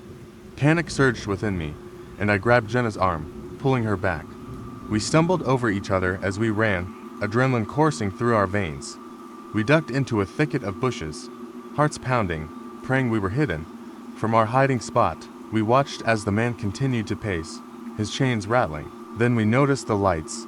Tiny, flickering lanterns began to dot the forest floor, slowly illuminating a group of figures approaching from the shadows.